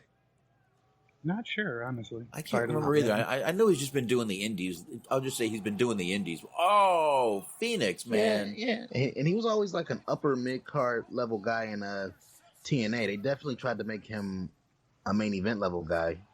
Never quite worked out for him, but he was always talented in the ring. Yeah. He just never really had that charisma until he hooked him up with Daniels. Yeah, him and Daniels as bad influence, with Daniels coming down with the fucking apple teenies and shit, was fucking television gold. It was beautiful to watch. Phoenix, man, motherfucker can just walk these dude, he's a fucking tightrope walker. He's not a goddamn wrestler. And I'm gonna say this right off the bat: the more I see of Phoenix and Pentagon, I'm so glad they decided not to sign with WWE. Oh, I know Smart would have had a brain aneurysm watching Pentagon get neutered on WWE programming. Jesus, no way, Jay. No. Yeah. Jesus, I mean, literally, dude. Phoenix is a goddamn tightrope walker, man. He's ridiculous. Speaking of Phoenix, and this is actually relevant somewhat. Did you guys see the Vice documentary they did about Mexican wrestling? No. Oh, no, but I want to. Is it on YouTube? I'm not sure. I'm sure you could find it online somewhere, but he actually is he has a big chunk of the documentary. Oh! And I think if you guys were to see it, you would definitely have a new appreciation for him. Because there is very few people that are more appreciative to be in the spot that they're in right now than he is. Because they both had to deal with some pretty tough shit. Like, they don't really give you a sob story, but he just talks about how glad he is to be able to have a better living situation, to be able to, support himself and have freedoms that he isn't awarded, elsewhere. Right. Being able to live in America. Oh yeah, and I'm sure, and they're getting booked everywhere right now, man. Mm-hmm. Holy shit! What the fuck, Didi? Oh, that would have fucked up my neck if that happened to me. Oh yeah, definitely check that out if you get the chance. It's very good. Yeah, it's not a story. It's more inspirational and feel good than anything. For sure. Try to watch it before Wednesday. Maybe we can do like a mini review on it. I know Vice has a channel on Pluto. You might be able to find it there. Oh, nice. Because it's one of the episodes that they did a show called The Wrestlers, I think. Uh-huh. Because they did the Dark Side of the Ring, and then they did The Wrestlers after that, and that was one of the episodes. Nice. Yeah, and I'm actually hoping they bring that back. Dark Side of the Ring. As am I. What the fuck was that? A reverse fucking DDT assistant. No, before assisted that. by your tag partner. Right before that, he tried to kick him, and he stopped right before he kicked it. It was just weird. It was weird. Bad timing. I don't. Yeah, I guess so. Here you go. Oh no. Mark Quinn with a better looking shooting star press than Billy Kidman, mainly because he didn't kill anybody with it. Yeah, better than Brock Lesnar's. And actually, as far as Pentagon goes, I don't know if he was just saying that to kind of work everybody or not, but I saw an interview with him. He basically called the WWE the evil empire. So I don't think he has any intention of going there anytime soon. A lot of people have those feelings, man. I mean, they see what happens to a lot of guys that go up there that have talent. From what I've read about him, he just seems like the kind of dude that it's just more about integrity than profit. My predict yes. No, who did I say was going to win? They retained SCU. SCU retained. Yeah, I think we all agreed on that, didn't we? Yep. Yeah. We all agreed on that one. So far I'm 3-1 tonight. Yeah, I don't remember. I'm just gonna say I'm doing good anyway. Lucha Brothers in to beat down the fucking SCU after the match is over. So if you had to base on this, would you say Lucha Brothers are going to be positioned as heels? Oh yeah. It definitely looks like it. They're going to work on SCU at the moment. Yeah, and SCU. They're tweeners. Who we got coming out? Yeah, we got the chair spot coming up. Pentagon put the chair on the ground. He's going to pick him up for the... lights out. Is this Marty Scurll? Is it Sabu? It's the Fiend. It's the Fiend. They just disappeared. Pentagon and Pentagon.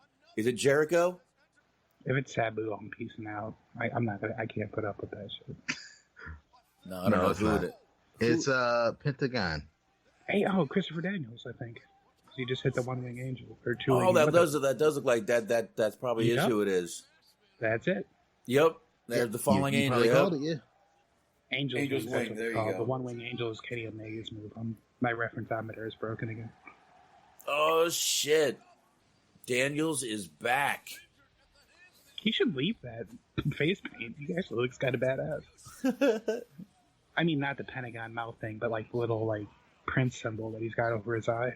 Well, I think that's the fallen angel part of the gimmick. That's what he puts that on. Hold on here. Uh-oh. Here we go. The boys are back together. The band is back together. The boys are back in town. You realize for as long as Daniels has been around, we never really got an explanation as to what the fallen angel gimmick is. That was just like a nickname. I don't think any company's ever worked for ever bothered really breaking that gimmick down and what it means. Well, what happened was there was an angel and it fell and it became him. I mean, the only company that ever really did anything with it was Ring of Honor when they first started. He had a stable called the Prophecy. Right. It was him and Xavier and I think Loki, maybe some other people. I can't remember, but I think it's that makes sense. Fallen angel, Prophecy. At least that gives the gimmick some type of meaning. And I also think it's a little bit of a spinoff of The Crow, also. Maybe. Yeah, I think it's another spinoff of The Crow. We got when he got into the business, that movie was super hot at the time, so that makes sense. Yeah. And I'm not going to play this because it's subtitled, little reho stuff. So, yeah, I'm not reading it. I'm sorry. You can here. Emily Sakura is saying, "Jesus Christ, Mark, how can you not get my gimmick, you stupid fuck?" How the hell did she know that? Holy shit, the promo was written by Anti. I love Box. You've said it many a time. Smark is the kind of troll you're glad is on our side. Absolutely, man. 100%. I am the people's troll. So by the way, they're showing the video where Emi Sakura actually trained Riho. So they're going through that whole thing, and Kenny Omega is obviously in this video because I think he had something to do with both of their training. I believe they work together as like kind of mixed match tag team partners too in Japan. Yeah. Yeah, but we will. Looks like this is the next match. Okay, I've held this off for as long as I could hold this off for. Have you guys heard about the news? What news? There was an altercation during StarCast, allegedly. Where's Shaheen? It does not involve Shaheen. Okay. Fortunately, maybe unfortunately. All right. Allegedly, Excalibur and I'm trying to remember his name now, Jimmy Lloyd. Ah. Really? Was it a work or a shoot? No, apparently Jimmy Lloyd ended up getting, or is it not Jimmy Lloyd? Jimmy Havoc. I keep doing that. Jimmy Lloyd is the GCW guy. Sorry. Yes. Jimmy Havoc ended up getting a little bit too intoxicated during Tony Schiavone's birthday party thing that they had at StarCast. He apparently got really drunk and he started getting into it with Excalibur, and he swung on him, and I guess he missed, and then Excalibur allegedly choked him out. And then he came to and tried swinging on him again and missed. And he threw a phone at him and he ended up shattering his phone. That sounds awesome. I hope this is on video somewhere. So apparently Excalibur had to choke a bitch. Hell yeah. That's awesome. I hope this is on video. I hope he had the mask on during all this. That would be awesome. Oh, I know. Please say this is on video. I'm sure someone captured it. Everyone pulled out their phone for everything now. A motherfucker in Jimmy's Famous Seafoods with a mask on, choking out another motherfucker. Look, dude, that would be that's an awesome visual. Yes, but once again, Jimmy Havoc, I'd like to apologize to Jimmy Lloyd, who, as far as I know, did not get choked out by Excalibur. Yeah, we're sorry, Jimmy. Yes, Jimmy Lloyd. I don't know, dude. Like every time I see Riho in a match, it's not that she's not good in the ring. I like her. But she's just so tiny, and I'm just every time she takes a bump, I'm like, oh. Yeah, let's face it though. If she was in a porno, you'd be fine with it. That's a different kind of pile driver, though, Bob. She's look at the bump she takes in that video. She's fine. Anyway, how do you feel? Like, how do you feel about Kairi Sane? Because she's pretty much similar body type.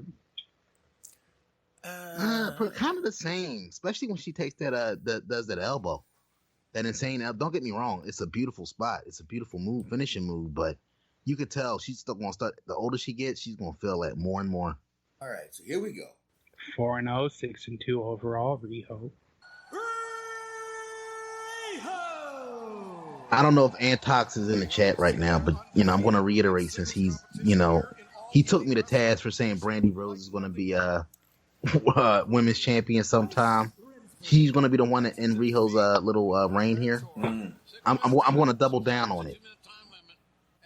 She's going to win it at the next pay-per-view. Oh shit! Oh my! I'm going to come on. It's obvious, man. It's just obvious at this point. All right. It probably is. Here we go. What is up with Emi Sakura's pants? It looks like she... Forget it. What do you not understand about her pants? God damn it, sir. Do you not watch the product? I don't know why the crotch has to be black, but anyway. Looks weird. Blue. I think it's blue. Easy box. We still got a lot of show left. Well, the other one's got pink crotch. What the hell's up with the... Anyway, let's just... I know. Yeah. One's more anatomically correct than the other one. Yes, one... Yeah. Damn. Riho. Wow. I take back... Riho's very flexible. Wow. See? You can do something in that position. See what I mean, Anthony? See? Got no problem with that, do you? By God, though. Her legs look like twigs, though, man. You could legitimately split that in two. Yeah. I hope somebody needs to introduce her to Lashley. Oof. Don't introduce her to Hulk Hogan. It's fucking thermos. Jesus Christ. Oh, yeah, brother. Are you married? No, I don't want you. You don't look enough like my daughter, brother. Only if your husband's watching. Oh, I think I need a shot. No, but jokes aside, Spark, I don't think we ever got your extended thoughts. What do you think about Riho in terms of like in-ring ability? You know, I'm really, yeah. How does that sound for an answer? Awesome. I love that. And you know what? terrible. I agree. No, what I was going to say is I know I'm in the minority in this one, but I actually kind of like her. She just kind of seems like she's a natural face. She's kind of undersized, kind of an underdog, but she's upbeat, she's cheerful, she's believable in her role. Yeah, I mean, honestly, I mean, is she any big? She's no big. I mean, Alexa Bliss, is she bigger than Alexa Bliss? Smaller? Not really. Smaller, I think. Not much though. Liv Morgan, she's probably about the same size as Liv Morgan. Yeah, but I mean, okay, yeah, I see what you're saying though, because like Alexa Bliss, like she is her size, and it's supposed to be believable that she could beat up Ronda Rousey. Like Riho doesn't have to do that. Yeah, there's probably maybe a 5-pound difference between those girls. Yeah, and honestly, I'm just looking at it from the standpoint of Alexa Bliss is on the injured reserve list yet again. Wow. Sasha's perpetually getting hurt. I mean, it's just like this, the smaller women, you know, it's just like you can't help but like look at them and be like get kind of concerned because it's just the bumps they take night after night after night. I mean, at least Charlotte is like a big chick, so she can absorb a little bit more than like say a Sasha or a Riho. Charlotte has airbags. Now that was a big What? I had to reference my favorite music video, Jive Soul Bro.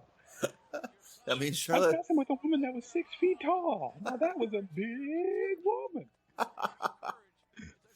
That's a huge bitch. She does. She has front airbags, which is what keeps her from getting hurt a lot, I'm sure. Okay, now this is neither here nor there. This has nothing to do with anything at all that we've ever talked about. But there's a fun fact. Bayley can never actually lay flat on her back because of how big her ass is. Yes, I saw that picture, and it was beautiful. God bless it. It was. Yes. You could literally see the light, the golden light going right through there. I do kind of wonder, like, I hate to be practical at a time like this, but I wonder if that's ever uncomfortable, which is like trying to lay down. I don't care. Yep. Oh, it would always be like a front to back situation if we ever laid down together. Front to back. All right, what are we doing now? Here we go. Riho is going for a suplex. She's a sweetheart, according to JR. This is actually a good match between these two. You know, I gotta admit, I do like how she does like the "We Will Rock You" claps. Like, if she's gonna do the whole Freddie Mercury thing, she's at least trying to get the most out of it. Yeah, I mean, at least you're finally starting to understand. She likes Freddie Mercury, you fucking Nimrod. I'm sorry. Well, that wasn't clear. I thought she just liked fake mustache. Hey, Pops. Yeah. Nan is a good time as any to plug the fact that we reviewed Bohemian Rhapsody. We did. Hollywood Hangout. Yes, we did. Check it out in the archives. Yes, we did. We did that was our first the newest movie we ever did because I actually went and saw that the night it came out. That was a great fucking movie. Oh, see, she's doing the AO thing. AO. See, I get it now. I get it. Now, do you think she'll contract an STD to kind of keep kayfabe?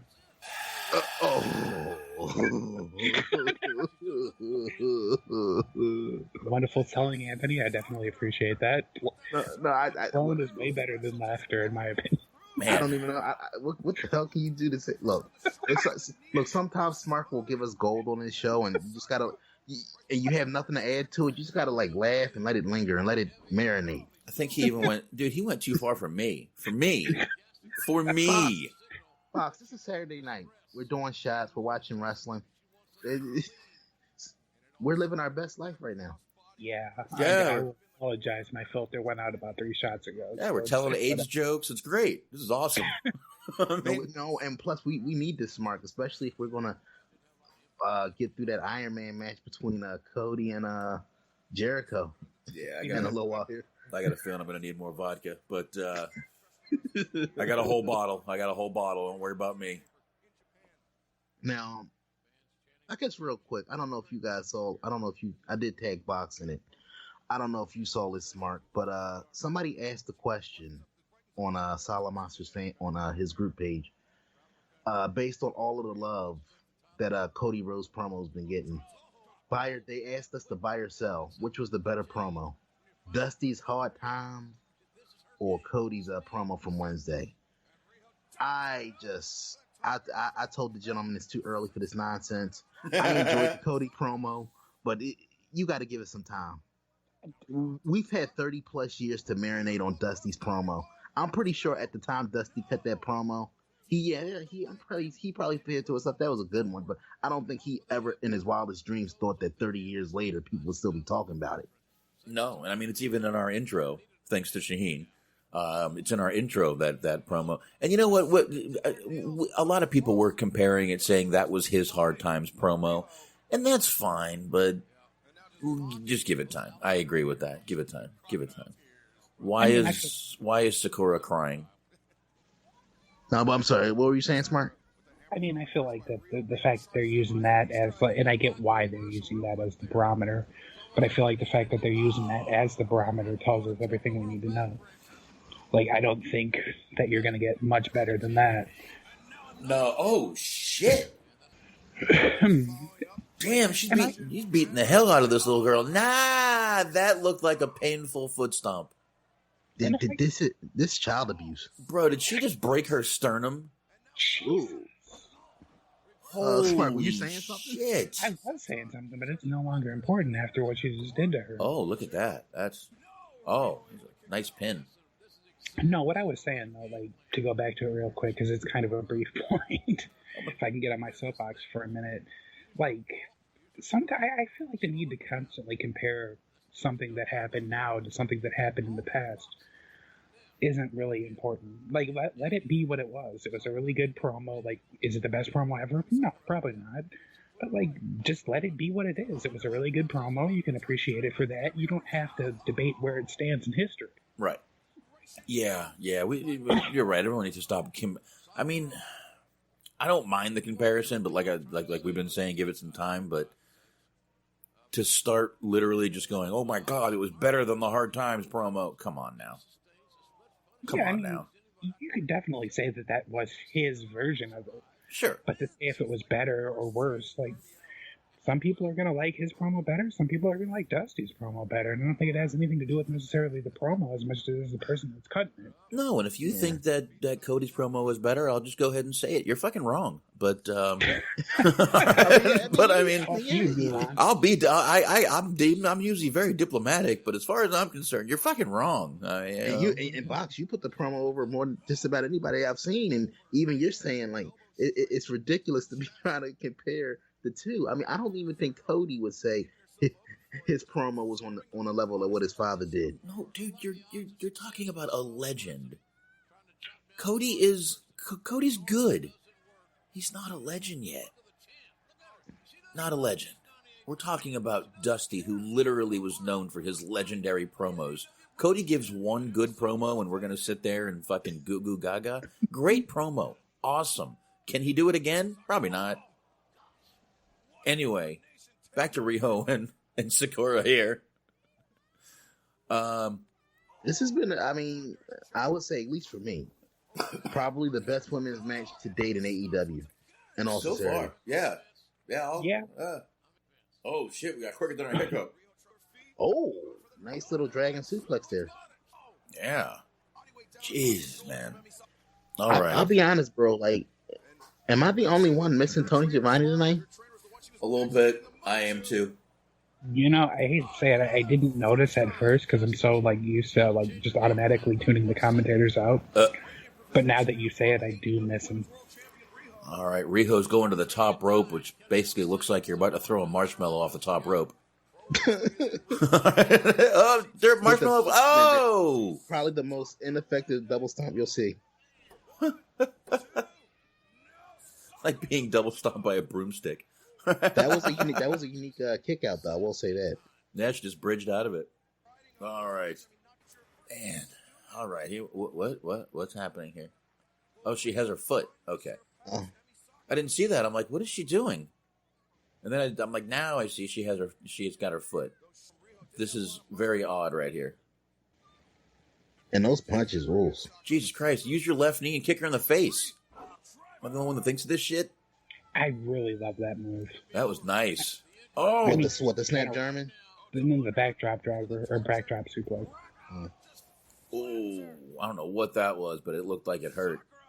All right, she's getting her foot ready to get on the rope there. You see her sliding. The one benefit of working with somebody as small as Riho is how creative you can get in the ring. You could literally toss her around. Yeah. I believe you call that a spinner, Anthony. What, wrong business? Right business. Oh, okay. After the cameras go off. I mean, they're starting to blend together a little bit anyway, but, That was nice. Nice little double knee. WWE is getting into the poop selling business. And Shotzi even, Blackheart. I mean, he's not here right now, but he's with us in spirit. I feel like after saying spinner, you have to give a shout out to Beef. Because nobody works harder to get that term over. I do like Beef. I got no issues with him at all. He knows that. Yeah, it's all. Oh yeah, I comment on some of his stuff every now and then. He's a Milk Monday, Weather Babe Wednesday. He's solid content. Oh yeah, and he's also a conservative. He's a conservative, if you haven't guessed.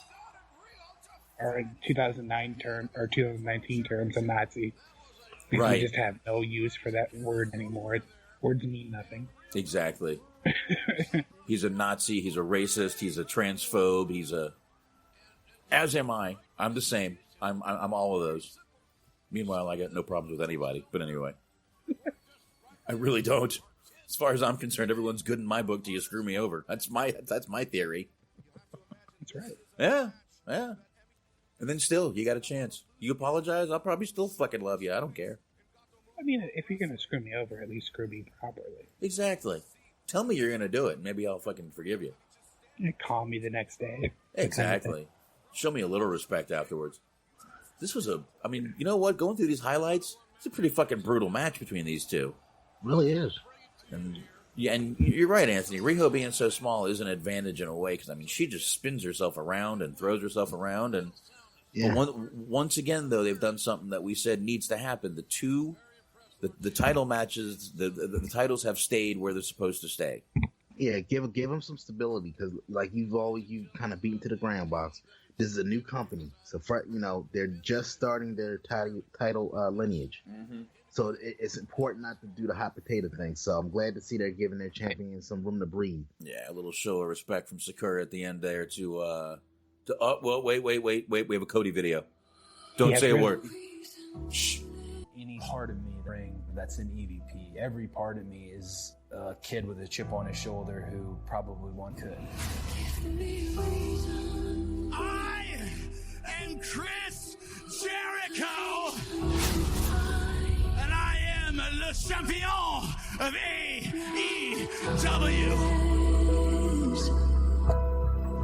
As soon as Cody told me that he was going to challenge Jericho for the title, I knew we were just going to lose him for this period of time.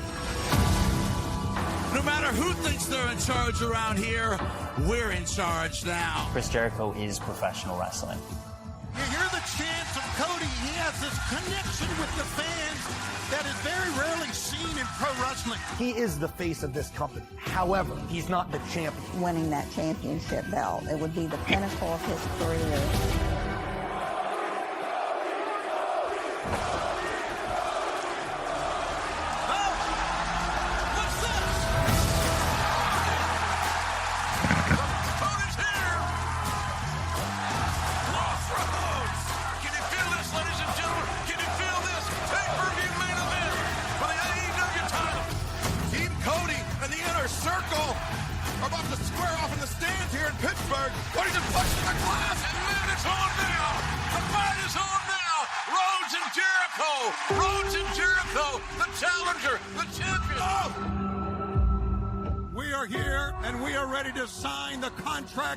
for the AEW World Championship, bout between the champion, Chris Jericho, and the challenger, the American Nightmare, Cody.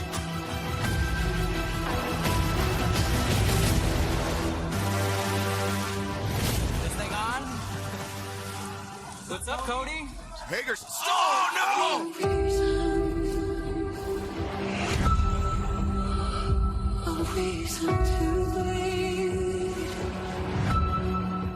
It's about the 14 years it took me to go from undesirable to undeniable. Jericho and Cody, what a war this is going to be.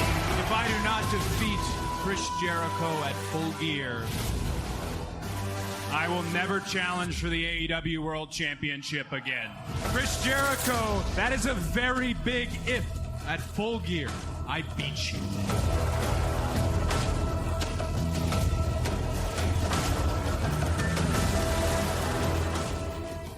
Well, from the looks of it, I was wrong. They are going to do the lights out match last. I'm fine with that. I've been wrong before. I'll be wrong again.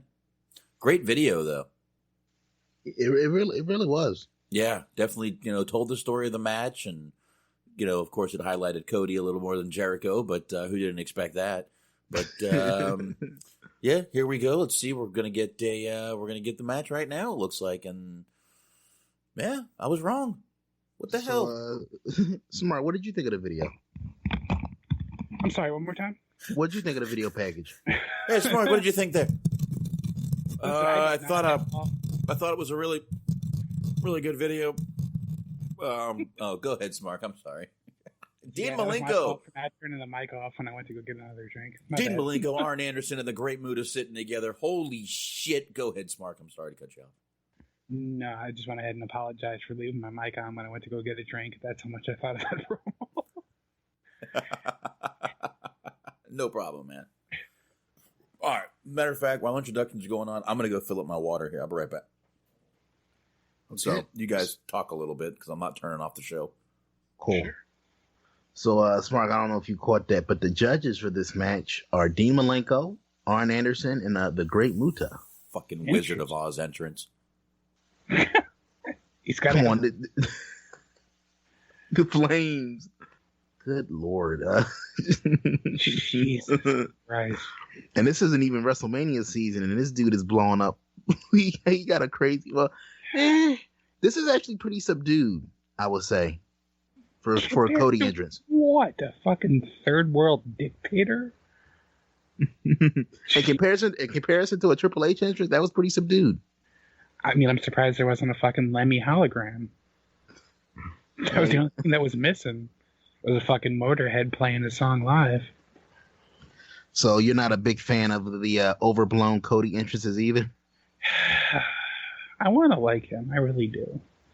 But, I mean, this was just, like, he could have literally just, like, laid down on his back and just started jerking off, and it still wouldn't have been as self-congratulatory. All right, do you think this is a red herring here? They have Cody coming out with MJF, who's fucking amazing, by the way. Hopefully, they're grooming this guy to be a future world champion. Not yet. It's too soon for that, but he's definitely primed and ready at some point to be like a top heel champion for this company. Oh yeah, eventually, definitely. And yeah, the turn is going to come, but it's going to come slowly. I don't think it's going to be tonight. I think it's going to be way down the road. I think we're going to keep it right now. Definitely. I don't think MJF is going to turn on Cody yet. Okay. So do you think Cody, gentlemen, do you think Cody leaves with the title, or do you think they find a creative way to keep the belt on Jericho, but make it so that Cody's still able to challenge for the title? Like, how did they get out of this little booking situation they got themselves into? It'd have to be a Inner Circle coming down and causing a DQ. God, now it's Tim Storm. Mama Storm. Mama Storm. He's infringing on Tim Storm's gimmick. Mama Rhodes. Hey, she's no Mama Storm. All due respect. No, I don't even know who the hell Mama Storm is. So what the hell? No one else does either. Oh. I mean, in a way, we're all mamas. Jeez, I wish they would stop showing the crowd. Every one of them has the same beard. Come on now. What? It's just a bunch of millennials with the same beard. I mean, look. What? And the sea of sausage, I swear to Christ, we've only seen 2 women a whole night, sir. And that's about 2 hours ago. It's a damn shame. I know, man. Ridiculous. That crowd is. This is a. I mean, up 4. There you go. And don't you forget about Mama Rhodes down there. That could be way harder than I thought it was. Yeah, that was a good. That was funny. I'm just saying they do. It's like all the same millennial beards. Not even neck beards, just the same general white guy beard. Yeah, same one. Just all over, whatever. Here we go. Got Jericho comes down to the ring with every single T-shirt on that he has going up there. La Champion. I gotta be honest. I dig Jericho's entrance. Interesting. I'm sure that's probably a Fozzy song, right? It's definitely a Fozzy song. It's not bad. Here, we'll play a little. Here we go. Oh, I'm about to say. What? I'm about to say, at least Jericho gets equal pyro. Yes. It would have been a damn disgrace if Cody gets the flames, the pyro, and Jericho just gets a regular ass entrance. Oh, Jericho coming down looking like that bad guy from Weird Science on the motorcycle. That fucking jacket on. Look at Jake Hager looking like a badass golfer on steroids. I know he looks like he just got off the golf cart and about to kick your fucking ass for playing through when but when you didn't even ask. If Carlton Banks was taller and wider, he'd be Jake Hager. Oh, Jesus.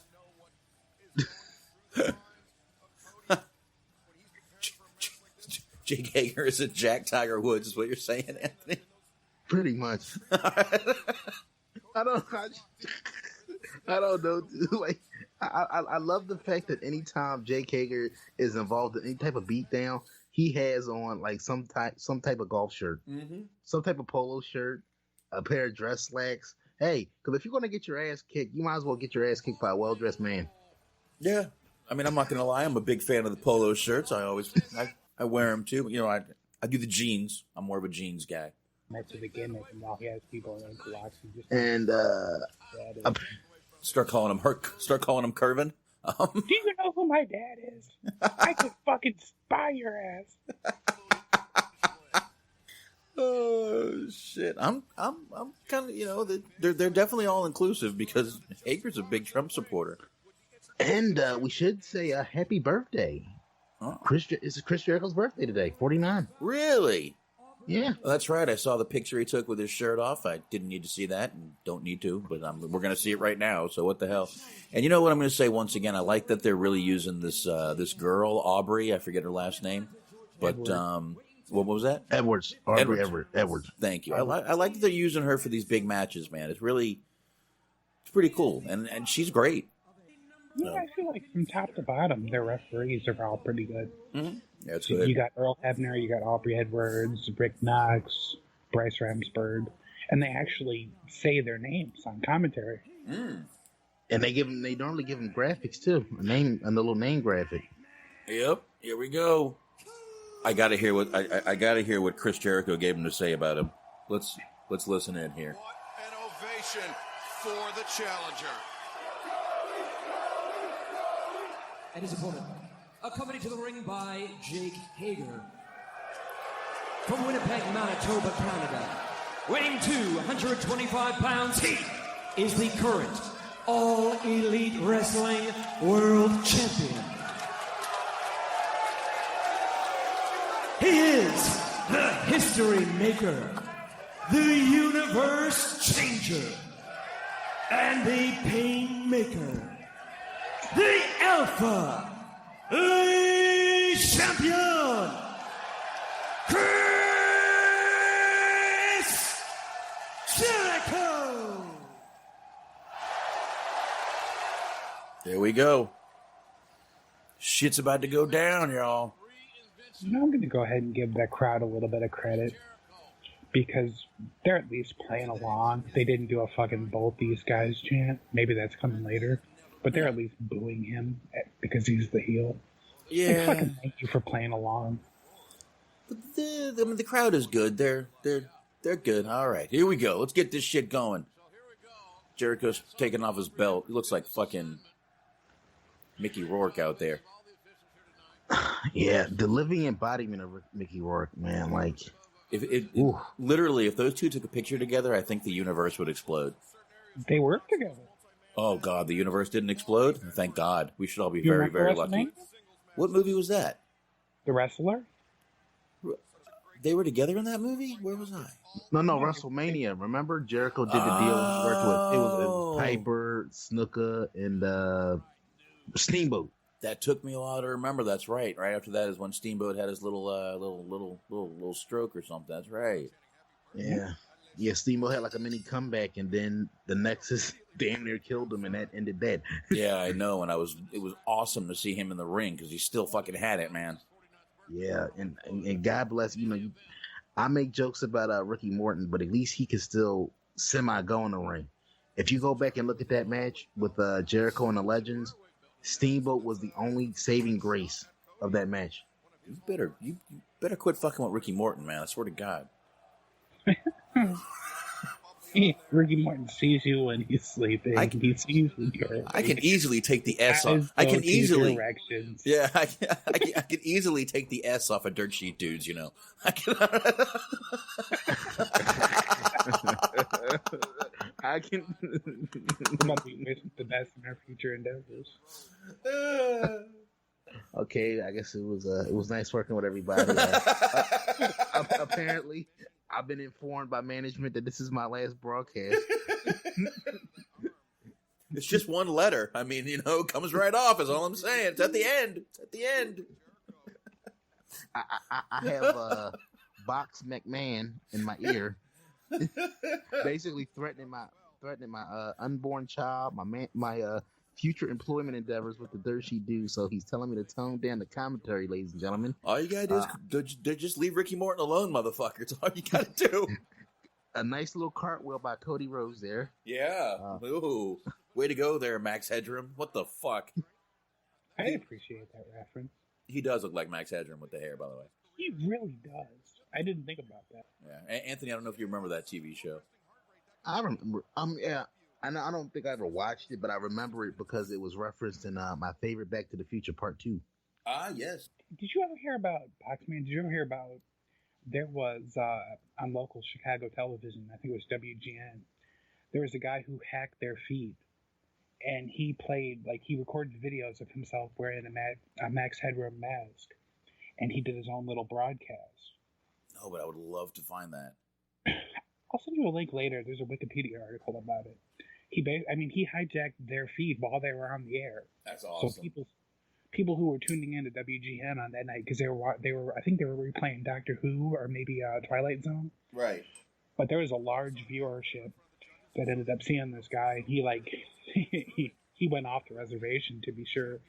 Shit! I want to see that. Share the link in the on that group chat we got set up. I actually have the Max Headroom.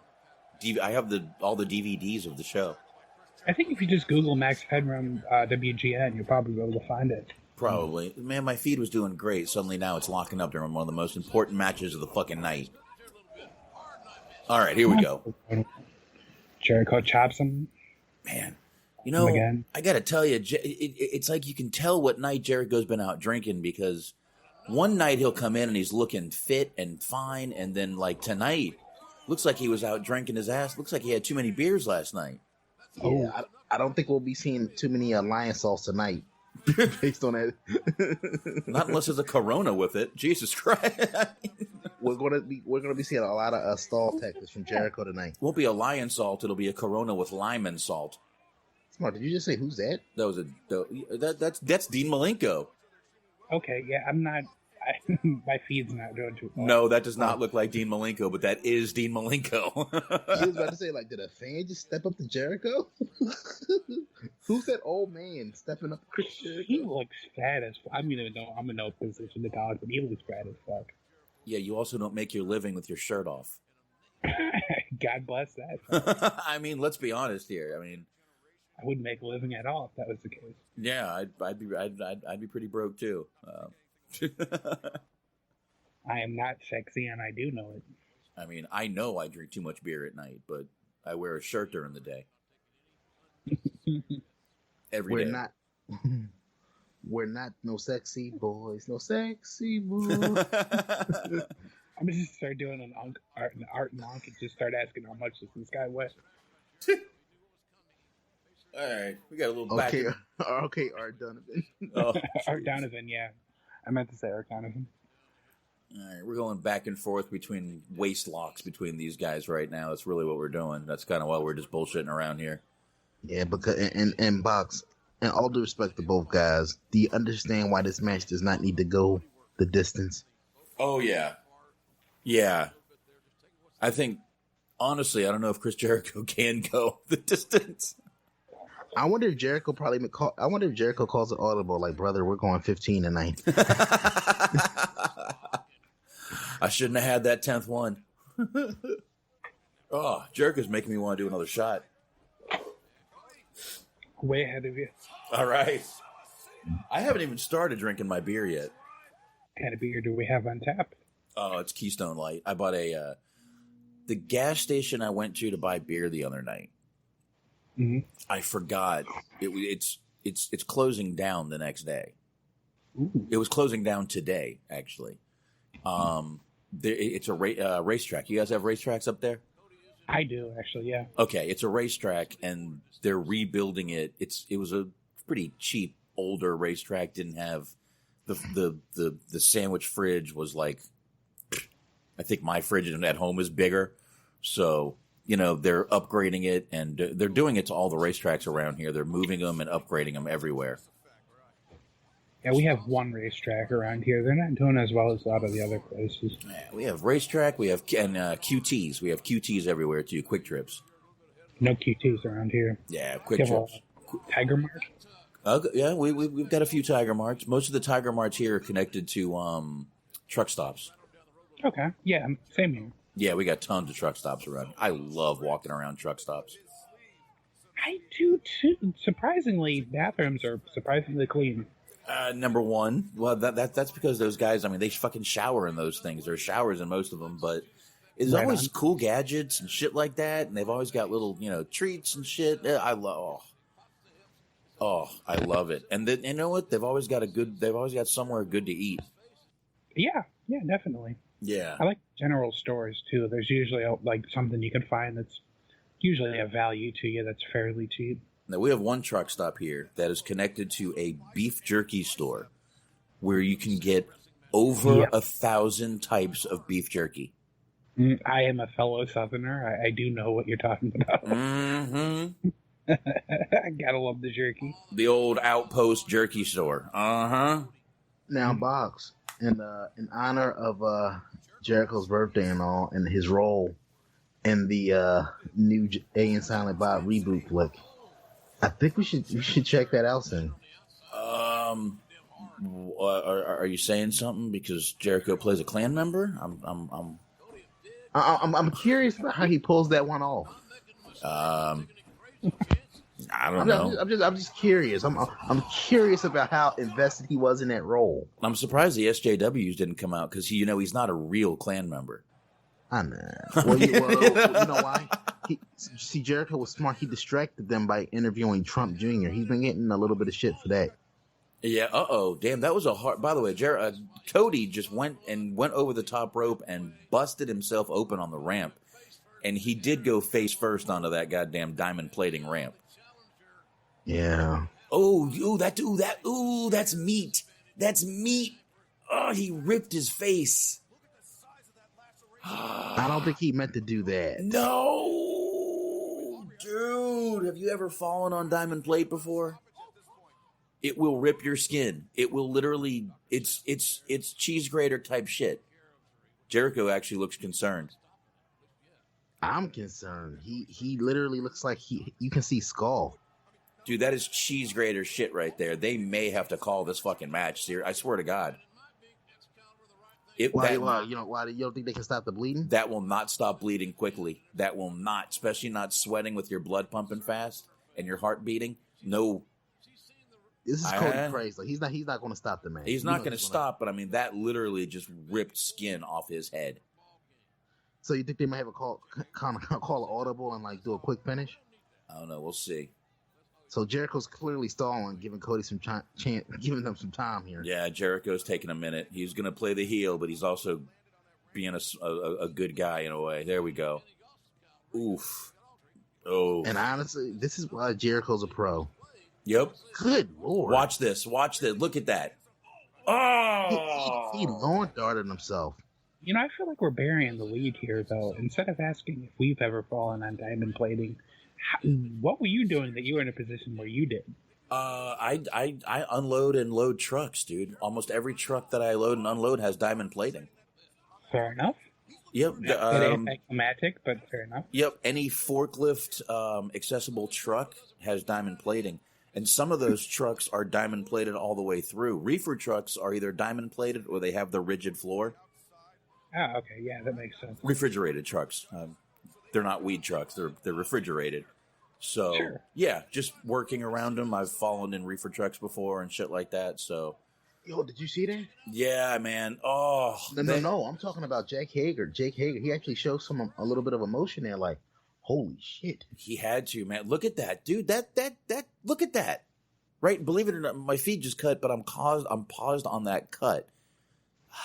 Man, That's fucking. I mean, look.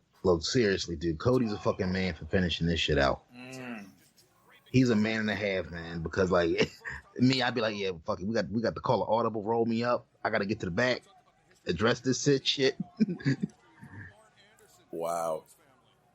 Oh, all right. I think I've had about 5 shots already. Yeah, but you could tell like from Jericho on down, everybody seems to be concerned about Cody right now. Yeah, Jericho's being careful. You can see. You could tell him he's talking to him like, you all right to finish this? Cody's, once again, I definite respect for Cody because I know how fucking bad that shit hurts. Yeah, but I mean, also respect for Jericho, too. Oh, yeah. I don't feel like maybe like we were talking about before, I don't feel like if this was Hangman that he'd be able to handle the situation as gracefully. Yeah. I mean... Oh, my God. You... The Rock would have. It's still bleeding too. Oh yeah, The Rock would have hit. I told you it's not going to stop. The Rock would have hit him with a chair by now at least 2 times. Call back. See, I like that continuity. Nice. See, folks, that little extended conversation on Rock and Mick Foley early. If everything we talk about, you know, since we get criticized for maybe going off the reservation from time to time, everything has a purpose. We always make it all make sense in the end. We're like Tarantino on this bitch. I'm also noticing, I don't think I've ever seen a match where both guys are wearing weight belts. In many ways, I'm like Tarantino, but I don't wish to get into that. All the bad ways. But yeah, both guys are wearing weight belts. I don't know if anyone's noticed this. I feel like this is a tribute to Hollywood. Yeah, a little Hollywood in here. I mean, I understand why Jericho would, because his back is probably bad by now, but Cody's young and spry. Yeah, but Cody's always done it, though. You're right, he has. You're right, he has. He did wear the weight belt, even in WWE, didn't he? WWE, Ring of Honor, New Japan, yeah. All right. Jericho? I don't know. For some reason, I don't recall him ever wearing it in WWE, but maybe I just wasn't paying attention like that. I think it was during the dashing Cody Rhodes gimmick. Which, by the way, underrated gimmick. Definitely. Because it went from dashing Cody Rhodes to mustache dashing Cody Rhodes. God damn, that fucking cut on his head is bad. And I'll be honest, WWE missed an opportunity to not sell paper bags. They sold a clipboard for Jericho, but to me, the paper bag gimmick was a license to print money because people would have bought them shits. All they would have had to do is print them, and it's cheap as shit to print a paper bag. It is cheap as shit to print a paper bag. And especially once you get over 1,000, again, I'm in the packaging business, reason they call me Box Man. So I know, believe it or not, I actually have 2 customers I run printed paper bags for, and they're cheap as shit. Now, let me ask you something. Mm-hmm. You know, since we're in a lull right now, how much you think Jericho made a nice little chunk of change off those clipboards that they were selling for $25 a pop? Those lists of Jerichos? I'm sure he did, but I mean, he was pretty much gone soon after. If you think about it. After that feud with Kevin Owens, what else did he do? He put one. I think he put one more guy over, and that was it. That was yeah. I think you're right. He left right after that. He came back for like a one-off match on the SmackDown, I think, and then after that he just disappeared. Yep. Now he's blackballed from WWE. He talked about that, by the way. That was actually like kind of the antithesis of why he ended up leaving. Right. Exactly. Yeah. Right. Because he felt like that was the best, like from week to week segments that they were putting on, and basically like. Brock Lesnar said that he wanted like the match with Goldberg to be for the title and to get a higher place on the card than the match with him, Jericho and Owens. So it ended up going from the main event. It was supposed to be the main event of WrestleMania, and ended up being the opener. And he started to think about it. And he started realizing that like even his best efforts weren't going to be rewarded, so there was no reason to move forward. That was his words. I mean, it was some of his words, not mine. I believe he talked about that on the Moxley episode. Yeah. He got into that. I remember it so well because me and Shaheen played that part where they were going back and forth about all that. And Jericho buried that company just as bad as Moxley did in that interview. So, I think ironically though, part of like his time there was what's led to him being in the position where he is now, where he's kind of bulletproof because he's had to come back from so much shit. Like, he had to come back from that Good Housekeeping match, like the feud with China, like getting over and ended up not winning the belt with the whole Triple H Stephanie feud, that whole thing. And like his time in WCW, like he's had to overcome so much that it's almost like been a benefit for him because anything he does, he can bounce back from. Yeah, exactly. I'm actually downloading that Donald Trump. And I'm wrong. What? Jericho was even bare belly Jericho was able to pull off a smooth lion salt. There you go. 1, 2. Now, I do notice Aubrey is wearing gloves, so she did glove up. Hey, always got to put that glove in. All right. Glove on before you go in. Glove. I know, but this is Cody. I mean, there's no way Indy Jesus would have anything. Otherwise, his body would reject it. I don't know why that look on MJF's face just made me laugh, but it did. Why can't it be downloaded? What the fuck? I'm trying to download that Donald Trump Jr. interview from Chris Jericho right now, actually. There we go. I got it. And actually, I want to see Jericho and MJF feud over the scarf. The inventor of the scarf gimmick. Put a scarf on a pole. Who the hell would wear a scarf? Yeah, exactly. He made that joke 2 weeks ago or 3 weeks ago. But see, look, that's the genius of Jericho, and that's the kind of stuff that only comes with experience and being just everywhere, different experiences, wrestling different companies, not even different companies in the States, just internationally. Right. You pick up things over the years. Because look at the things Jericho's able to get over. He got over a fat truck driver in WCW. He got over a scarf. He got over a clipboard. He got over bubbly.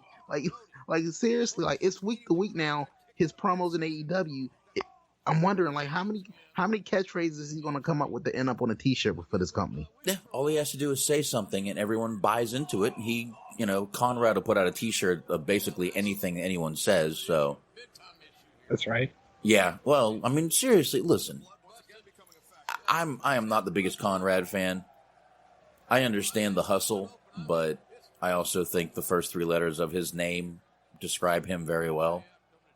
Mm-hmm. Yeah. Especially with his mortgage business. I'm sorry.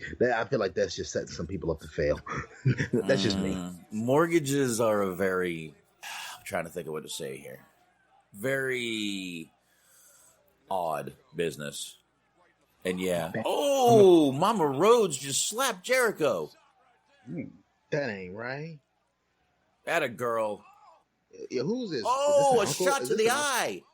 Who's this old dude? Is this like an uncle or something? I don't know, but Mama Rhodes just poked Jericho in the eye. I love how the old guy was just like, he was trying to hold her back, but he didn't necessarily look like he wanted any type of smoke with Jericho. She did. She tried to slap him, but she poked him in the eye. So yeah, Jericho's selling because he legit got poked in the eye. Yes, that's not selling. That's called fucking hurting. Hey, maybe she got nervous. She's in front of a big crowd. Yeah, maybe. I don't know. All right.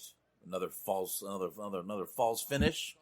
So in this instance, even though it sucked that it had to be so rough, do you think the blood has kind of added to this match? Yeah. Yes. And made it more interesting than it would have been otherwise?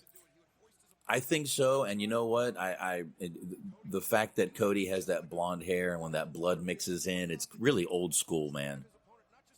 With the blood hitting that blonde hair, kind of like Ric Flair. Look, see, he just wooed right as I'm talking about Ric Flair, and he puts them in the figure 4. He's Box Boxtradamus over there. I guess so. But yeah, I mean, it just gives me that old school kind of Ric Flair feel, and I think it's adding to the match. Especially the fact that it was hard way. I don't think he meant to toss it to, like you said, Anthony, lawn dart himself onto the fucking diamond like that. So, Go ahead, Smark. I'm sure you got something on that. No, I totally agree. Like, it just makes it feel more authentic. Like, it definitely feels like it actually is happening almost for real.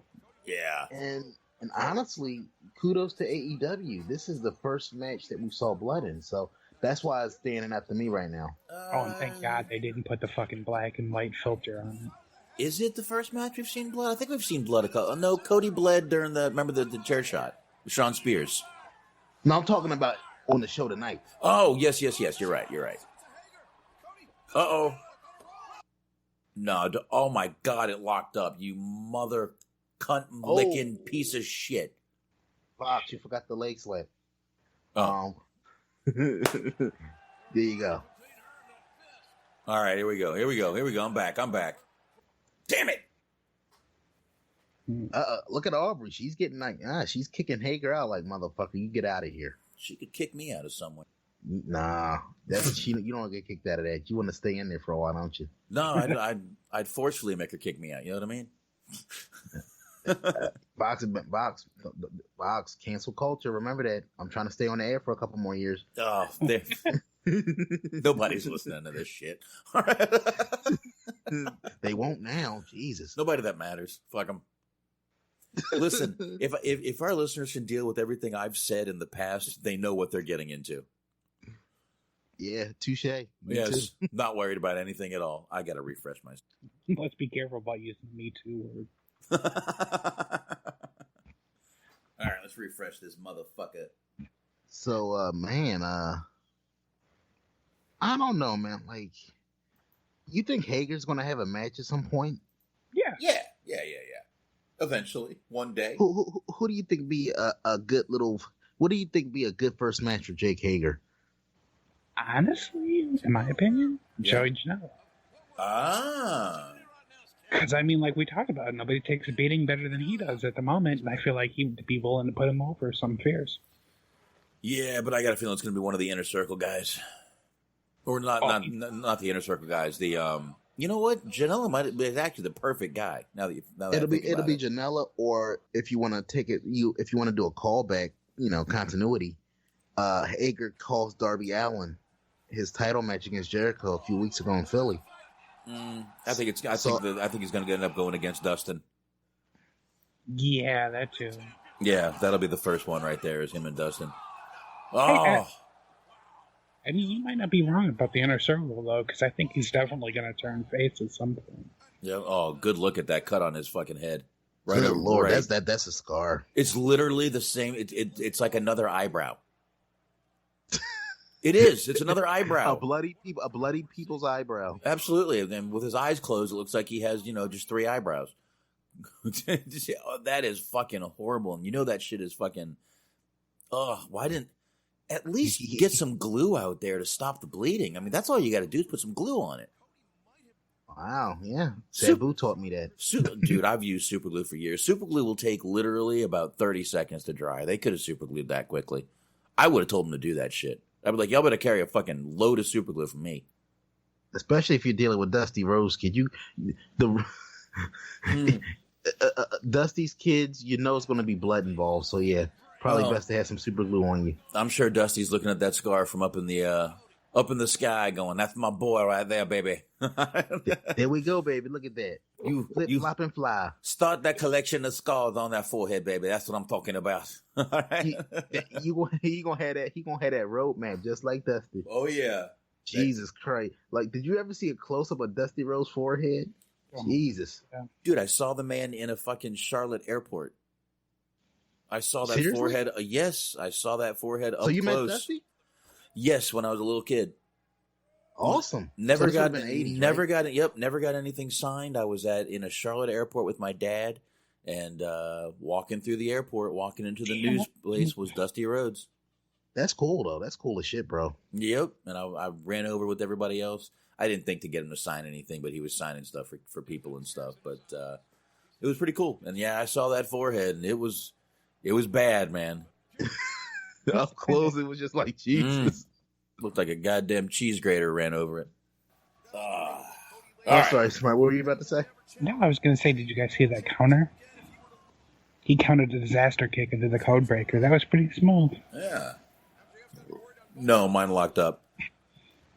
But yeah, I missed it. Hopefully they'll do a replay. That sounds cool. They'll show it in a replay for sure.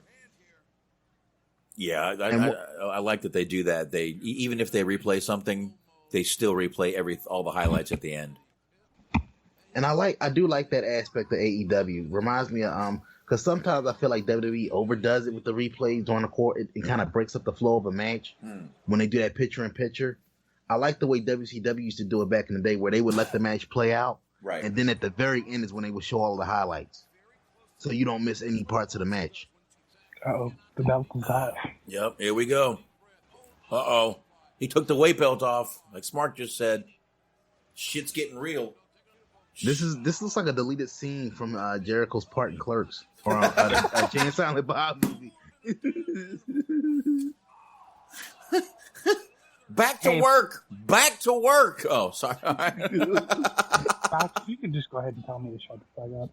Okay, just shut the fuck up, Smart.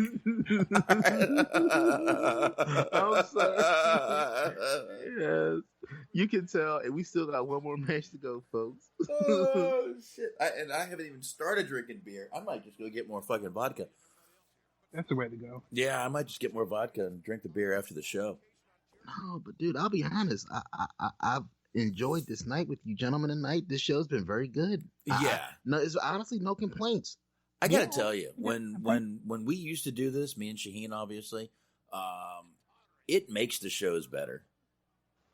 So Absolutely. I'll do this for any pay-per-view. Hopefully everybody else is enjoying this. I know the chat room's not huge tonight, but it's a Saturday night, and this was sort of a pop-up thing we decided to do after the show last night. So I think this is something we're going to start doing for pay-per-views. It makes pay-per-view go by quicker, and we don't have to stay up late. You know, once pay-per-view's over, we're going to obviously give our final thoughts, and then we'll be good to go. We don't have to take notes, and it saves a lot of time. Yeah, and honestly, I don't know. This is to be determined. We've got a couple weeks to think about it, but I wouldn't actually mind doing something like this for Survivor Series this year, since they're doing the whole Raw, SmackDown, NXT, because that's one I'm actually interested in watching. Yeah. I mean, this isn't just for AEW pay-per-views. This will probably be for a lot of them, and I can watch. I mean, we all have the network, so we can watch all the WWE pay-per-views right here on the computer too. So I this makes it easier, man. A lot easier, a lot better. Yeah, and if you feel like you're not suffering alone, because you figure like even if the show sucks, at least you got buddies to make fun of it with. Yeah, and we'll oh shit! Aubrey pushes Jericho. Man, I don't know, man. I'm thinking Cody might. I don't know. I'm worried they might give Cody this belt tonight, which is not a good idea. But there we go. Man, that's a lion tamer. There we go. Oh shit! We're in the walls of Jericho. Clearly, Jericho's not going. I mean, clearly Cody's not going to tap out. Chris Jericho is building the wall. Get it? The Trump interview. Yeah. Yeah. You're not making a good case for Jericho there. You know, Klansman, Trump supporter. Jesus, I might hate Jericho by the time the show's over tonight. He's not a Trump supporter, honestly. He just brought him into. He just brought him into. Hold on, did he tap out? I don't think so. I think. Oh no! MJF throw the tag in. Did MJF throw the towel in? Oh no! Slow burn right there. No, that's not good. That might be. But dude, great way to not pin Cody. Cody didn't get pinned. Cody did not lose this match technically. Ooh, there's all kinds of. This leaves variables open, Anthony and Smark. Both of you guys, variables. Yes. Believe it or not, that ending actually gets me a little excited. I wonder how they're going to follow us up on Dynamite this week. So, kudos, AEW. Can't wait for Dynamite this Wednesday night. Oh, yeah. That's going to be good. All right, so we got one match left, and definitely going to get the highlights coming up here. Yeah, that's going to definitely want to see what happens in that next, man. That was awesome right there. Do you think that was a good spot to throw the towel in on? Yeah. Yeah, Jericho had that shit locked in. Definitely a good spot right there. And honestly, MJF has plausible deniability here because guess what? Hager did jump him earlier. Yeah? So it's not like you can say like he was in cahoots with anybody. That'd be good. You're right. Yeah, and I like the subtleties of it because they really, and honestly, I like the fact that they gave Jericho a little bit of credibility because I feel like in addition to making Cody not look weak, they also made Jericho look strong with the blood and just the way the finish worked out. That finish protected both guys.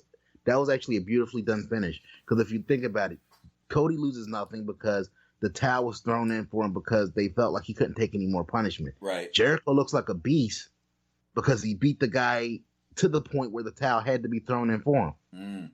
So both guys come out of it pretty well protected. So kudos to whoever came up with that finish. Yeah, that was good shit. Once my feed gets going again, I am going to go get more vodka. I have plenty more in the freezer.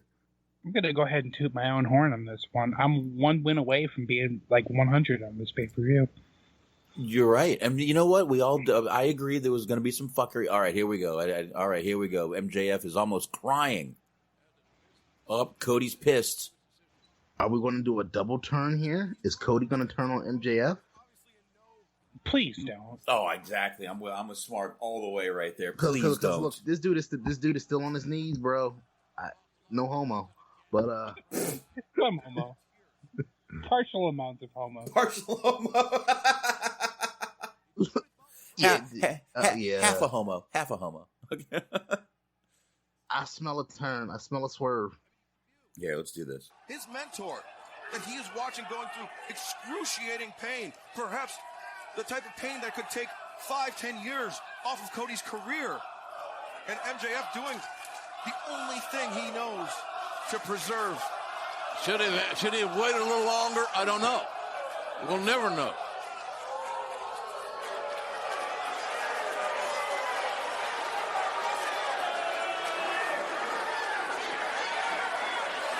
MJF saying I'm sorry. Oh! What the hell? You little bastard! What'd you do that for? Uh-oh. I was wrong again. Damn.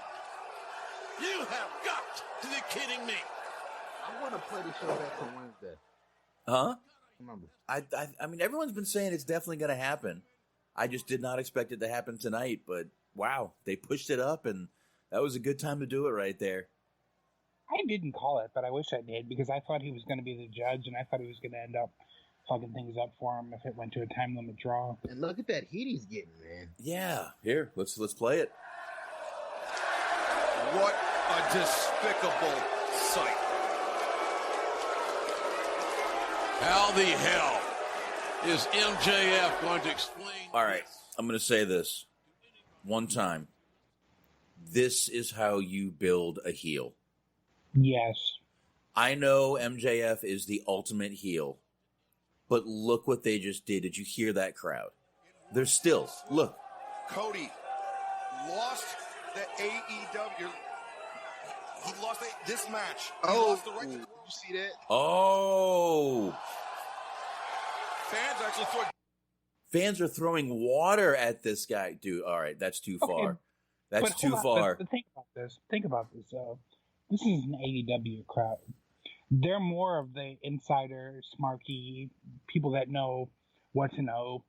they got a better idea of what's going on than maybe anybody. Like, they're kind of the smarks, no pun intended on me, apparently. But, you know, but it is what it is. They're the more smart crowd. And, like, they fell for it hook, line, and sinker. Like, this is going to end up being a really fucking crucial moment for them moving forward, I think. Dude, I'm glad they pulled the trigger. A fan threw water on that guy. That's how, my God. It was like Bash at the Beach, kind of. That was like good shit, a more man. subdued version, but...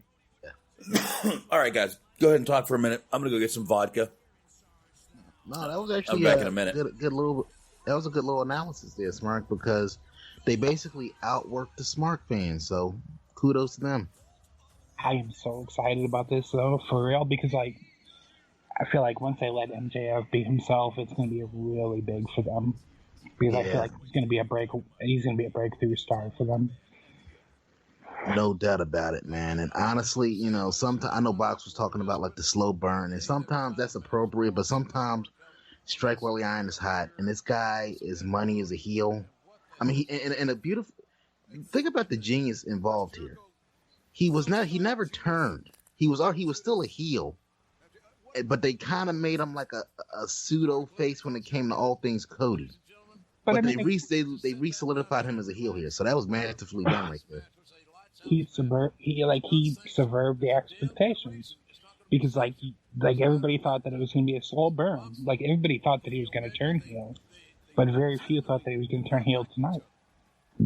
So even then, they kind of worked the people who think they know what the smarts. Yeah. Yeah, I wonder if they'll use the same psychology here. Everybody's predicting Moxley. Maybe they'll put Omega over just for shits and giggles. Yeah, maybe. I still think that Omega's going to end up turning heel. I think he's going to end up eating a pinfall here. It's going to be part of the reason why he turns heel. Because you had Cody talking about him being an owner and an executive or whatever was taken away from his attention in the ring. You had the Young Bucks talking about how they were the best tag team until they started getting involved with the ownership of AEW. And now you have Kenny Omega, who's like the biggest free agent signing in wrestling for the beginning of the year. And after he signed, he wasn't doing what everyone thought he was going to do. So it kind of goes along with the story that they're trying to tell. Yeah. They're all the CZW. This is awesome. Yeah, I had saw that last week. I wanted to kind of bring it up, but nobody else seemed like they wanted to talk about it, so I didn't say anything. But I don't mind. I didn't. Some of their F matches. Yeah, I didn't notice it until earlier because I actually watched the countdown special, and I watched a little bit of the pre-show. And I'm like, oh shit, CZW footage. So I'm glad DJ is getting some money to pay the boys. Yeah, like DJ's going to pass up a place to get money from.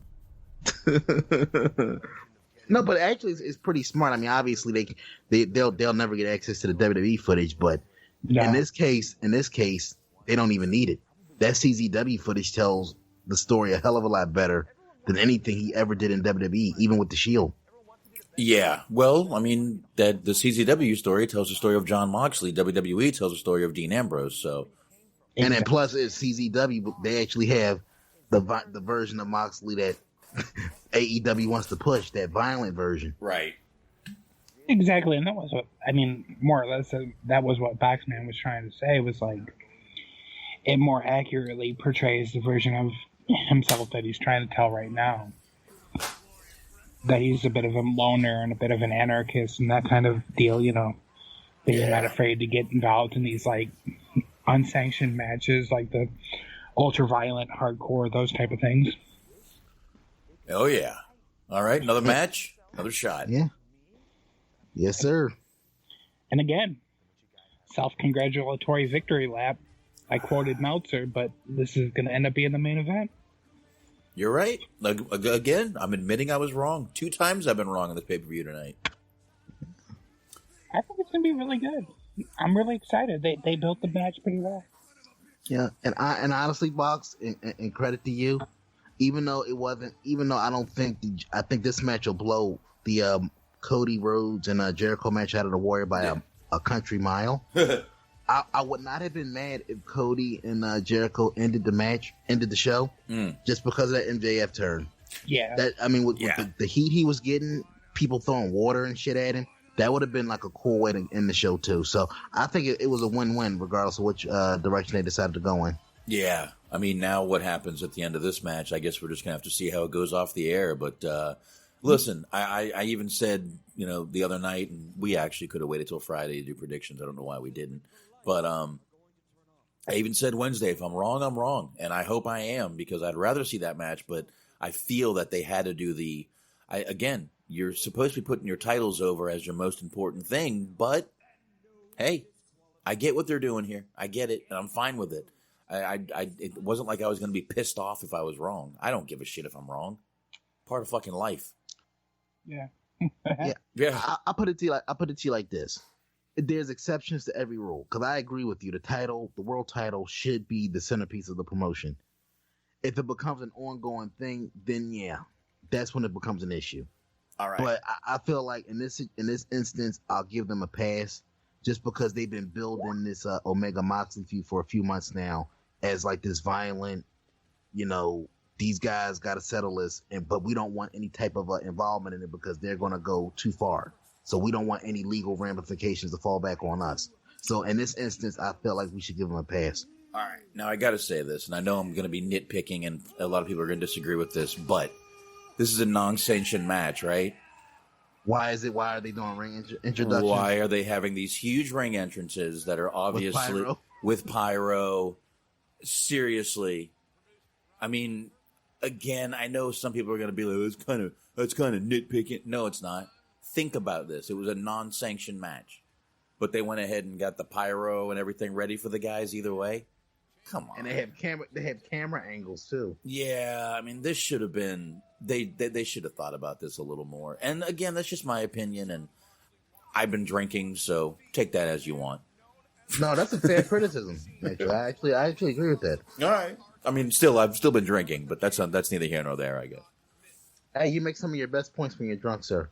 I do. Give yourself some credit. I do, and I'm drinking vodka and I'm drinking water with it. Like I said, I haven't even started with the beers yet. What about you, Smart? Do you agree with Boxman's thought there? I don't think Smart's back yet. He actually said he was going to drain the lizard. So I don't think Smart's back just yet. And also, to kind of piggyback off your point there, if it's non-sanctioned by AEW, why would they even have one of their referees involved in this? I mean, at least Moxley's coming through the crowd, so at least he's kind of trying to give some semblance of this is not a sanctioned type of situation. Yeah, it would have been nice if they both just walked through the crowd, one from one side, one from the other, met in the middle, no music. I would have appreciated it more. That's me. You guys can feel how you want about it, but little reminiscent of the Shield right there, though, huh? Coming through the crowd. But he did that for all of his matches, though. He did that for all of his AEW matches, and he's done that for all of his New Japan match. Okay.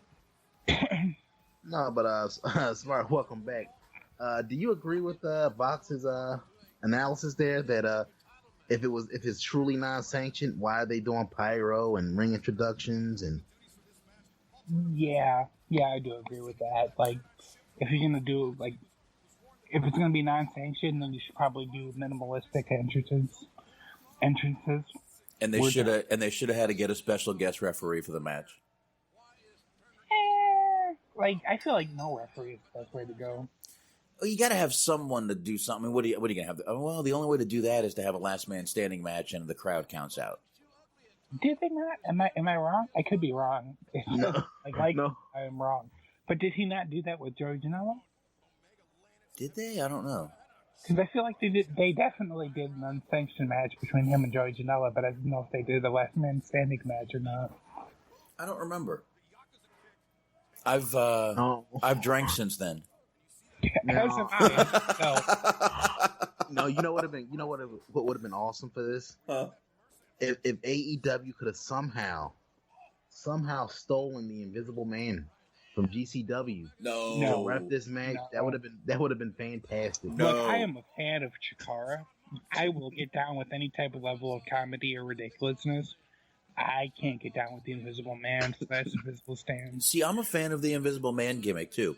The only reason I'm a fan of it is because I love the way the crowd gets involved in it. And I think I think because it's fun for the crowd, it makes it fun for me. A lot of care goes into it, I will be fair. Because the crowd plays along. Usually when they do in GCW at least, or when they had been doing it in GCW, Bryce Remsburg was involved, and in my opinion, he's the best referee in wrestling right now. Yes, that referee 100% makes that match. There's a reason they have him doing that match, because he makes that match worth it. And, you know, he puts on the special glasses. I know it's stupid. I know it's ridiculous, but the crowd loving that makes me love it. Yeah, if people are willing to play along with it, I mean, ridiculous, yes, it is. Sure. But if everyone else is willing to play along with it, then I'm willing to play along with it. Exactly. Like, wrestling, at the end of the day, is supposed to be fun, period. Yeah, and I know a lot of people are like, well, if you like that, you must like dick flips. Big difference, everybody. Really, if I have to explain the difference, I'm not sure that you should be involved in the argument. How's that? Yeah, if I got to explain the difference between dick flips in wrestling and a standard comedy spot, then yeah. You're not the type of person I want to have a conversation with. Yeah, just unfriend me or leave the group or whatever you're doing. Or I'll leave the group you're in. I don't care. One way or the other, I'm not arguing that point. Uh-oh.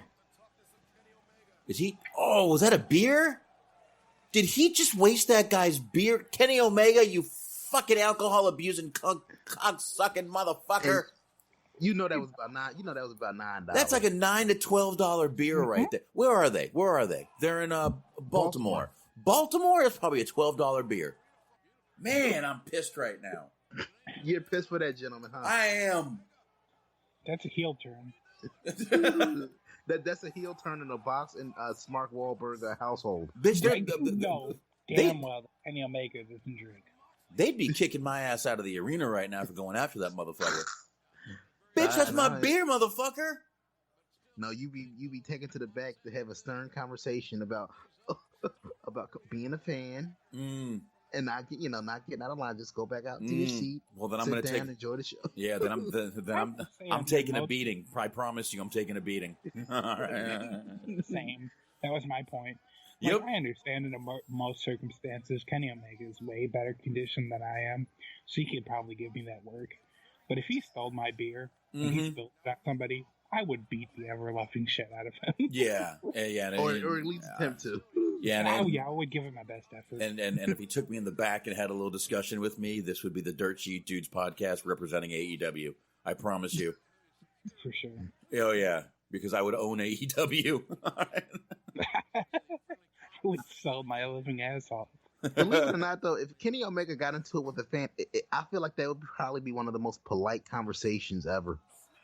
Well, not to say that Omega is not capable of defending himself, but he doesn't strike me as one of those guys that instantaneously goes to beating the fuck out of somebody. Well, he's Canadian, right? He's Canadian, so he'd just go, I'm sorry. We had the same joke at the same time.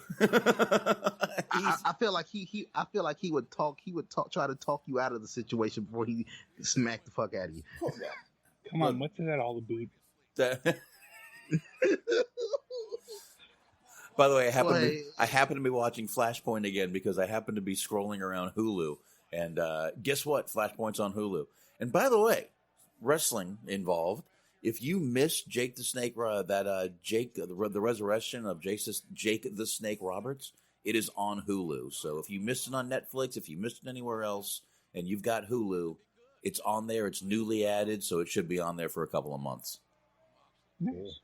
Yeah, thought I'd mention that. I forgot to mention that because I haven't seen it yet. Yeah, I didn't go out of your way to watch that one.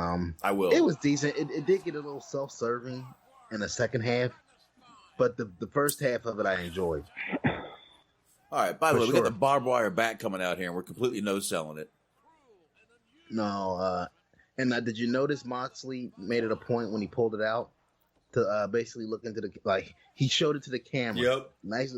Make sure, look, motherfuckers, this is the real shit. Probably to say this time probably putting the camera to say, this time I actually get to use it. Because if you remember, the last time they teased blood in a match in WWE, when he pulled out the barbed wire bat, he never got to use the barbed wire bat. Yeah. So now, do you think that barbed wire in WWE was real, and that's why they didn't let him use it, or it was just a situation they didn't even want to put that visual out there? It probably. By the way, that looks like razor wire. No, that's barbed wire. No, that's barbed wire. Honestly, not to talk too much shit, but I don't think that the barbed wire that they're using right now is real. Because if you think about it, like back when they did the show last week, he entered through the crowd with the barbed wire bat. Like, how many fucking idiots would be tempted to touch it to see if it was real or not? Well, that's called natural selection. Yeah, but I mean, it's still if they touch it and it ends up being real, and then that's fucking so it's up. Well, I mean, let's face it, the Road Warriors had those big-ass spikes hanging off, and no one ever thought, what if someone grabs it and touches it? You know what would happen? They'd get a fucking hole in their hand. Sure, but they'd still sue. Well, try to win that. Okay, look at Omega's back. It's ripped open from the fucking... I think that's real barbed wire, dude. Fair enough. I'm not that committed to this argument. No, I mean, I'm not... I'm trying to fucking argue, but I'm just saying Omega's back is fucking ripped open is all I'm saying. He tried to grab the... Oh, my God. That's... Ugh. All right, so we are getting a little deathmatch shit going on here, and I am so far loving this match. We got trash cans. We got barbed wire bats. I got a feeling we're not even close to done. Pile driver onto the trash can from Omega to Moxley. I almost called him Ambrose. And I gotta say, Jerry Lawler throws a hell of a pile driver, but I always liked, you know who my favorite pile driver was? D'Lo Brown? No, I actually, believe it or not, Mankind, Mick Foley. I used to love that, like, torque, because I feel like he put a little extra torque on it when he would, like, yank a guy up. Yeah. And then drop him down. I actually like Kevin Owens' package pile driver a lot, too.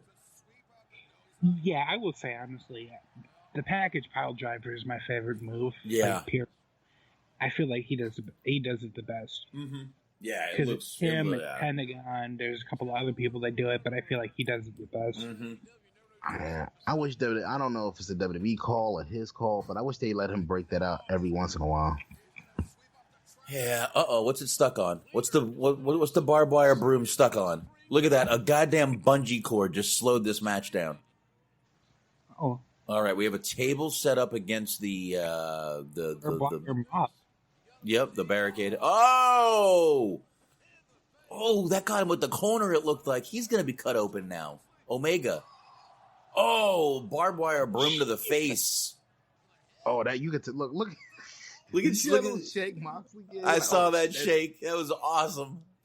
That shake. He was just like, yeah, that motherfucker, that really hurt. Oh shit! I think his ear is bleeding. God, he's good. Okay, his ear is cut open. That is not fake barbed wire, guys. Look at this. The back is fake at all, but like, give him a little bit of credit for selling that. Oh man, he's sweeping. Oh. He's cleaning him. He's sweeping. Oh, ow! Dude, fuck that, dude. Even without the barbed wire, that shit hurts. Double stomp to the back with the barbed wire broom on his back. Go into this. Jesus Christ, Kenny Omega's like a witch with that broom. He's like fucking killing this guy. Dude, I'm gonna... It'll be a while before AEW puts on a show like this, a show top to bottom I enjoy like this, boy. This, to me, this is, to date, I'll be honest, this is their best show. Oh, man, this is great. Not a bad match yet. Omega's got the barbed wire bat now, and he's got Moxley against the ropes, and he's ripping it. Oh, dude. I mean, they have the talent to keep doing this. They have the talent to keep providing shows like this. Oh, for sure. My God. Absolutely. But honestly, though, I would definitely like, this match is great, but I would definitely space them apart, though. Yeah. I wouldn't have like one of these matches on every pay-per-view. No, but you got to remember they're not doing a monthly pay-per-view. So it's been every 2 or 3 months for a pay-per-view for them. If they do this every 2 or 3 months, I'm good, bro. Yeah, because I think the next one is in like February, Or April. Oh, yeah. That's true. If they keep the same schedule, yeah, you're right. They can pull it off for every pay-per-view. Absolutely. One match like this, every pay-per-view, I'm good. Even two. I mean, if someone gets, like Cody just got busted open hard way, and I didn't have one issue with that. That actually really was good, so. I mean, they have a couple of deathmatch guys in their roster. They have Joey, they have Havoc. Yep. Pentagon can go that route if you need them to. Darby Allin. Honestly, I think it was 2017, the match that Pentagon had against Vampiro. It was my favorite match of the year. So yeah, he definitely has it in him. Oh yeah. Here we go. All right, we got Omega's. Oh, here, I'll just let JR tell you. Green overalls sitting up top. Oh, back flip of the trash can. That didn't look so good. Yeah, that was kind of shitty. Yeah, the moonsault with the trash can in his hands didn't look very good. Yeah, that's something where I agree with Cornette, where that was too overly choreographed. Yeah, right there. that was a little too convoluted of a move to do right there. And you know what? If Moxley had scooted over and was about another 6 inches in, it would have looked better. Was that on purpose though? Because he was arguing with the referee almost immediately after. Dude. Mousetrap table. Holy shit. Fuck you. Look at this. Okay. Look at that. That lady looked like she was about to. Anyway, she looked surprised. Fuck that shit. Fuck trying to be smarter than everything that's going on. I'm excited about what's about to happen. Dude, the amount of. Oh, my God. Oh, I'm loving this. Shit. I'm loving this right now. Oh my God, this is about to be something else. I wish, dang, this is one of those shows where I wish we had Shaheen on. Oh my God, dude, I'm about to do a shot for the fucking mousetraps. Shit, me too. Let's do a shot for the mousetraps. Hold on. Okay, man. 1, 2, 3. Let me get my liquor. Hold on, I gotta pour me a shot. Me too. I'm pouring. Right, another one. Pouring. There we go. Oops, Right on. All right. I got it. Salute. There we go. Mm-hmm. God damn, this is man. All right, here we go. Mousetraps on a US pay-per-view. All right, we've flipped the script a little bit. Moxley now is in control of the mousetrap table. Moxley's definitely taking that bump though. I don't see Omega doing it. I do. He might. He just did. Oh, and Omega does take it. Ooh. That's a man right there. That's right on. Oh, that was nasty. Ooh, Jesus! Have you ever been hit with a mousetrap? Have you ever tried to set one? Oh my God! Oh, that shit hurts. That shit hurts. Right on. That's why I've never tried to be hit with it. I know how much it hurts. I know. I hate mousetraps. I get the sticky ones. I mean, shout out to Kenny Omega though for trying to do that. Dude, this match is fucking amazing so far. This whole pay-per-view, I got to be honest with you, this whole pay-per-view, not one bad match. Even the matches I was not expecting to be given one flying shit about. What is this? I just want Moxley to look into the camera one time for me and go, "Kiss my ass, Brock Lesnar." Oh shit! Gold chain. Did he go get gluten-free waffles? Did he beat the shit out of Mr. T on the street? He beat the... Jesus. Yes, Weebs. Mousetrap was a board game. It was. Yes. That's crazy. I just, there's a reason I'm not, the Boxman name isn't in the chat. I just don't want to mess up my feed here. Shout out to Weebs though. Weebs is a good cat. Oh hell yeah, Weebs is awesome. Yeah. Guy. Oh. Yeah. Shout out to Weebs and Bobby Anthem in the chat. Thanks for joining us, folks. Yeah, I will say, I probably shouldn't say this, but, of the podcasts that have been advertised during the beginning of the show, I have listened to Bobby's podcast, and I recommend it. It is great shit. Absolutely, man. 100%. Both of them, Inhuman and... The Inhuman Experience is really good in itself, plus I love all that conspiracy theory, paranormal stuff. To me, it's awesome. Yeah. But Search for My Lost Soul is a really good shit too. Yeah, and like I said, very candid, he's very honest. He's not trying to make himself look like hot shit. Yep. It's very entertaining. I enjoy it. I've listened to all of them. Yeah, definitely good stuff, man. Good stuff. And that interview with Michael Deacon, I wasn't very familiar with Michael Deacon. I definitely looked him up after that interview, though. But that was a great interview they did with him. It wasn't even an interview. It was more of just a chilling conversation, and he was, more than happy to join in the conversation. So that's what made it great. It wasn't an interview. It was just they were bullshitting around with him. So yeah, yes, and he was down to bullshit. Oh my God, Moxley has Omega chained up here with looking like a goddamn horse with a bit in his mouth. Yes, they just called a bit. Little thing in their mouth. Holy shit, man. Goodness. I'm telling you, man, he went and got gluten-free waffles and a gold chain. He said, no, I don't need a tire iron. I need a chain. Yeah, man, I'll be honest. This is honestly, man, he missed. I'm sorry, hold on. He missed with the trash can. You know what? Thank you, Moxley, for not selling that. I'm sorry, Anthony. I did not mean to cut you off, but you got to realize the fact that Omega went to hit him with the trash can and it missed, and Omega and Moxley didn't sell it. Now he's hitting him with it. I'm sorry, I did not mean to cut you off, Anthony, but that was no, you're fine. No, I just saw that too. My feed kind of like froze up on me, so I'm just seeing what you're talking about. Yeah, okay. No, but I was just saying, man, like we keep going. I don't want to beat a dead horse here, man, but the replay value on this show is fantastic. Oh, I mean, I'll be honest. Maybe not instantaneously, but I can already tell you I'm gonna watch this show in a couple days. It's that good. Like it's been that good tonight. I do want to hear commentary. Yeah, so I'm gonna give it a day or two because I'm kind of wrestling out after this show. But, shit, man. Mm-hmm. No shit. And then what about you, Smart? Is the replay value on this strong for you too? Yeah, me too. I'm definitely gonna check it out. But like, I watched Raw. I've watched Impact. I've watched AEW Dark for 2 episodes. Wow. The one last week, the one this week. I've watched fucking GCW. I've watched so many wrestling shows right now. I just need a break.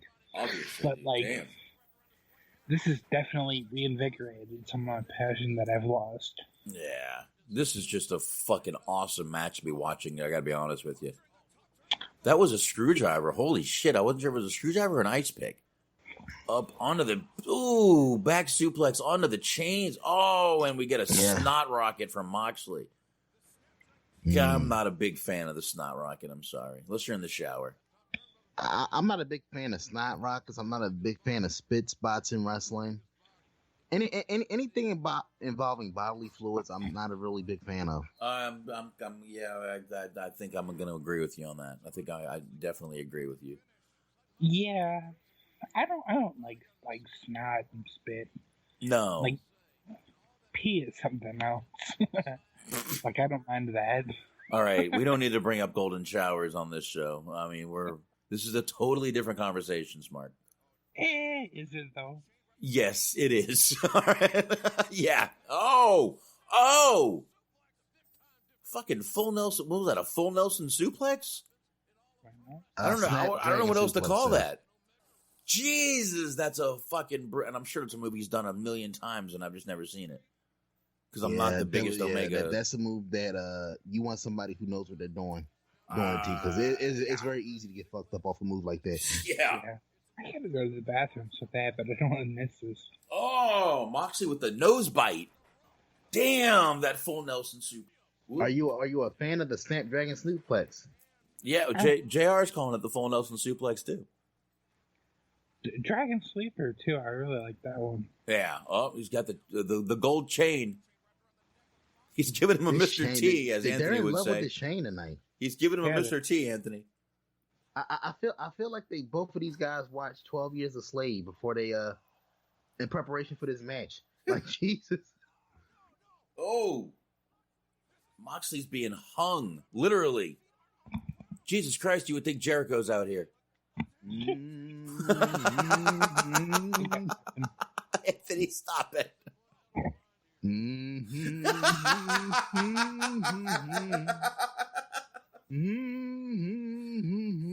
Oh, I'm glad Anthony's the one being racist here.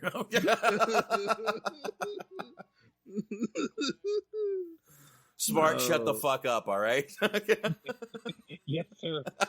Oh, God. Smirk boxes the balls. He's made it clear that anybody can be replaced on this broadcast. he can easily take the S off a dude. About to get sponsored part 2 in here. Just saying, it's not that hard. No, but seriously though. But seriously, if I can be serious for a second here, this match is really good here. I'll say this whole show, but man, that swanton or I don't even know what to call that move. A swanton over the top through the table. Suicide swanton. I guess you would call. I don't know. I'll go with suicide swanton. And that was an Omega pulling it off. Wasn't Moxley for anybody not watching. Yeah, this. Oh shit! What else can they pull out to fucking put in this match? Fucking Omega's under the ring again. What's he got? What you got, Omega? Keep looking. No, not there. No, let me go to the other side. Hold on, I got something for your ass. What? Okay, this is taking. All right, a little too long now. Yeah, this is how matches was a little. Thumbtacks. No shit. I'm glass. Glass or thumbtacks? I bet you a glass, shards of glass. I guarantee. I'm going with thumbtacks. I'm a smart here with thumbtacks. They're gonna be gold too. Oh, hold on. Don't tell me because you guys might be ahead of me a little bit. Yep. Smart. We were Anthony, you see it yet? Maybe. Yeah, I see it now. We were wrong. Anthony was right. Look at Anthony. Yeah. I had my moments. And you know what? That makes sense because he put Omega through a glass table. I'm sorry, but I have to pee more than any time I have to Go. pee in my life. Go ahead, man. I took my turn when I got more vodka. Right. You got you. The match will still be going. Oh yeah. But that's dang. I'm scared about that, man. Like shards of glass ain't. I've cut my hand on glass before. Oh, yeah. It's not a fun feeling. No, this is continuity though, because like I said, Anthony, Moxley did put Omega through a glass table. And we should point out that Moxley protected the shit out of Omega because it was basically his ass taking a bump. Yeah, we mentioned that. Man, he actually made that shit into dust, which actually is worse. Exactly, yeah, because those crystals getting the finer glass, and it just it will get into your pores. I'm not lying. I am not. That's why they tell you not to mess with the fiberglass insulation. Oh, Omega. They both got a lot of that. That's why they tell you not to mess with that insulation because there's actual shredded finite glass in it. That you can't. Yeah. Yep, and it will get into your pores. Oh my god, dude, these guys are gonna have to. Cold showers. Weaves. He gave it to us again. He gave us gold again, bro. There you go, the drunk sheet dudes. I am definitely drunk tonight. I am definitely, and I still have at least 2. I got plenty more vodka. I've just almost gone through half the bottle. Omega's dragging Moxie through the glass. Oh god. Oh fuck me! And now he puts him in a fucking a sharpshooter, basically. And Moxley is. And Moxley has no choice but to crawl through the glass to get to the ropes. That's a man right there, bro. That's a man right there, man. Dude, this is some fucking Saw type shit, man. That's some fucking look. That's some fucking Platoon type shit right there. Some Good Morning Vietnam type shit. Like just dude, right now, Shaheen is fucking somewhere cheering his ass off. I'm telling you right now. If he's not there, what is he doing? All right, Omega's picking up glass into his hand, small shards. Like honestly, though. It's 11:25. It's almost 11:30. Like, has anyone noticed that the pay-per-view has gone on longer than they said it would? Yeah, and I'm fine with it. Everybody's happy. I have no problem with it because this match is fucking amazing. Well, okay, he's got glass in his hand. What is Omega going to do? He's going to rake it down his back. No, not in his mouth. Damn. No, he's trying to shove it in his mouth. Oh, he's going for it. Oh, went for the feet trigger. Oh, Oh, Moxley turns it around. Nice. Like, as long as this match has been going on, do you think, like, anybody really loses any matter of overness for losing this match? Honestly, no. No, but this is a great... Dude, you know what? I've completely not... I don't even remember this match is unsanctioned, right? I don't even care. I don't care. Right now, this is just a great match.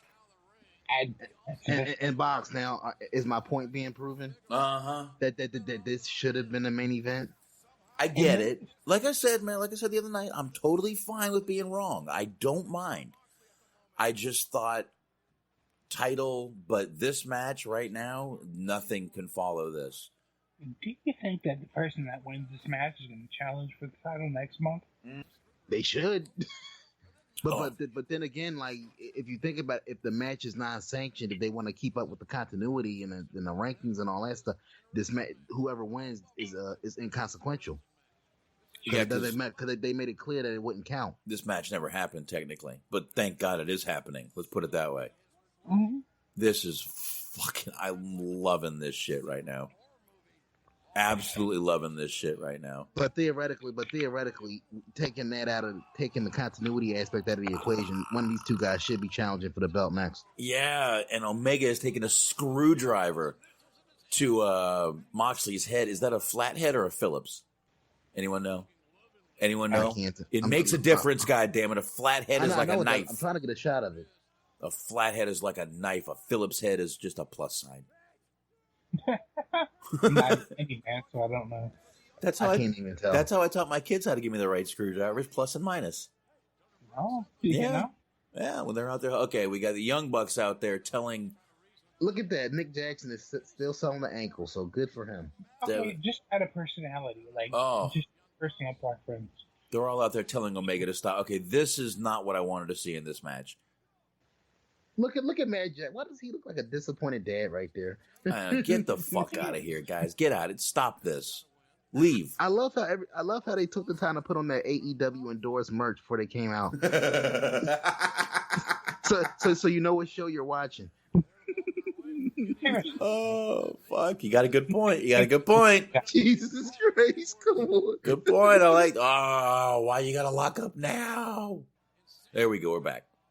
Nice. Oh, what the fuck?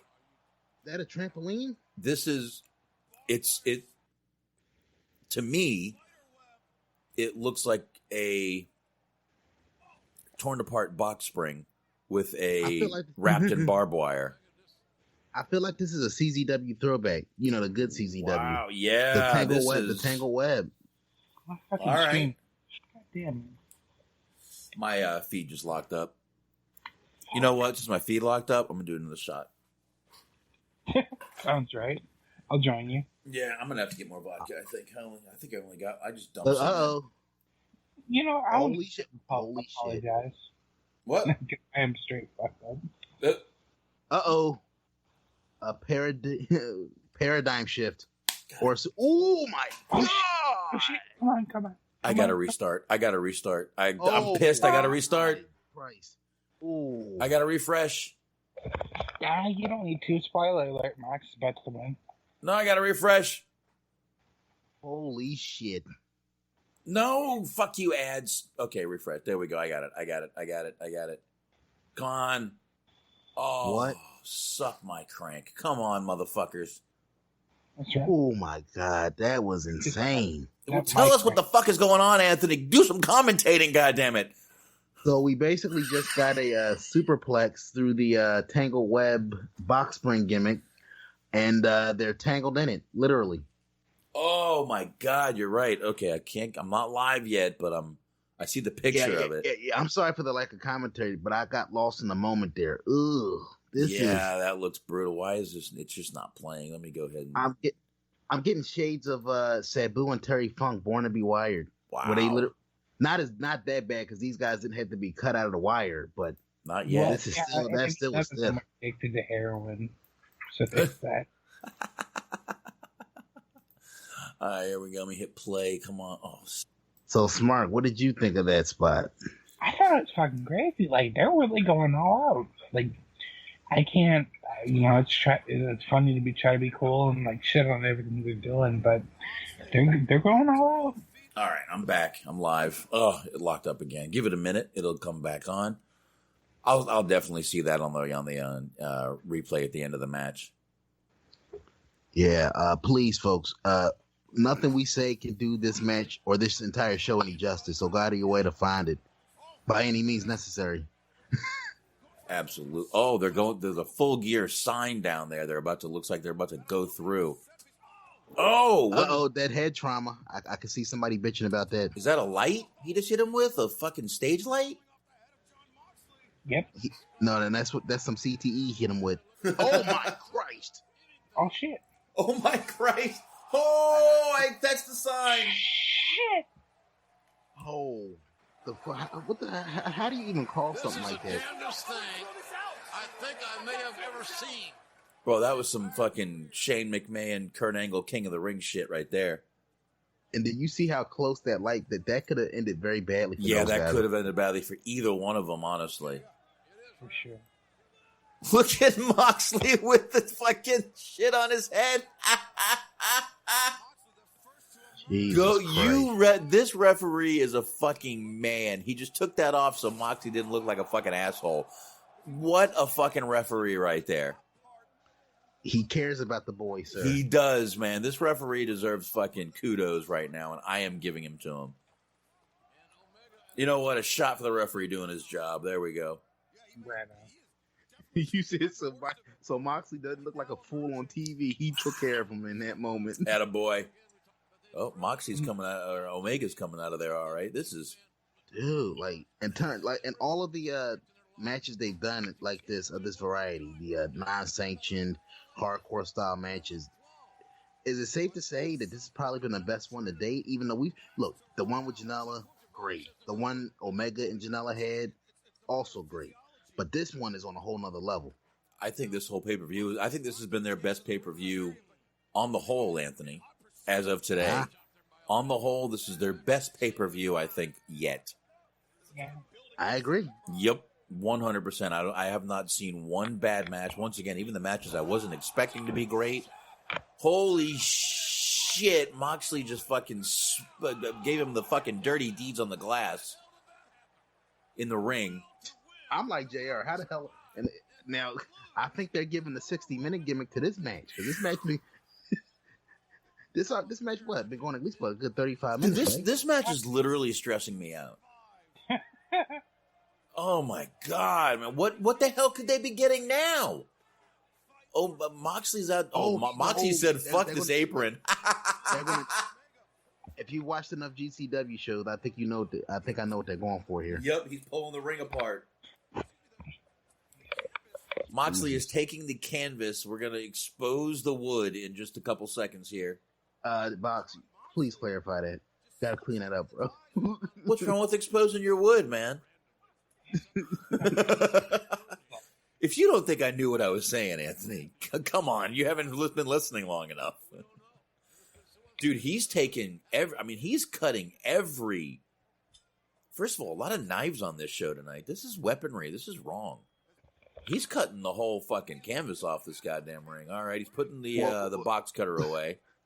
With all the knives and with all of the knives that have been involved in this match in this entire pay-per-view, we know New Jack is backstage somewhere. I knew there was a New Jack joke coming up.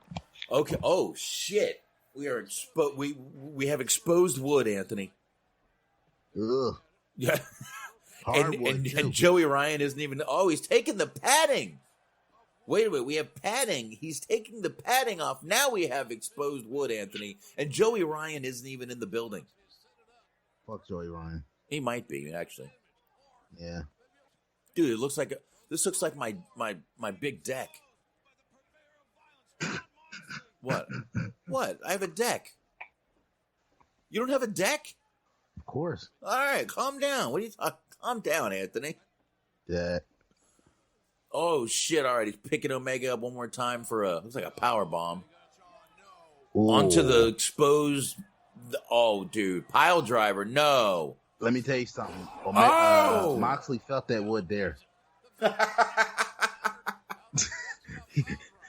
Omega made sure Moxley was going to feel that wood. Omega wanted Moxley to feel every inch of that wood.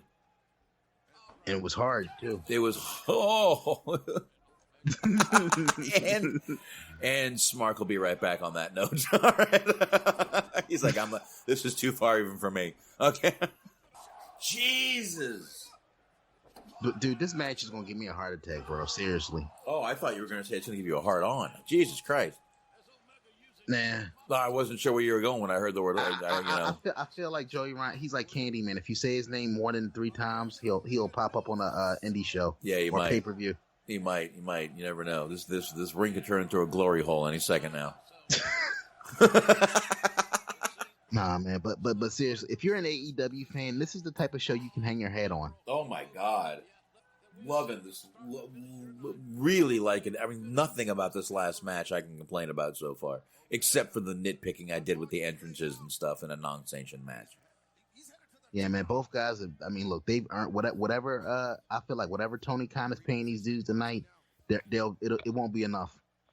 They've gone above and beyond. Wow. All right, we got Omega going to the top rope with Moxley on the ground. Excuse me, on the... Oh, man. That could not have been nice. Oh, God. See that one dude, that's me right now. This match is stressful. Dude, the whole crowd has their hand... Was that Conrad they just showed? No, that guy was too skinny. No, okay, I'm sorry. Sorry. Conrad would have had $100 bill shoved in his mouth, not his hand. You're right.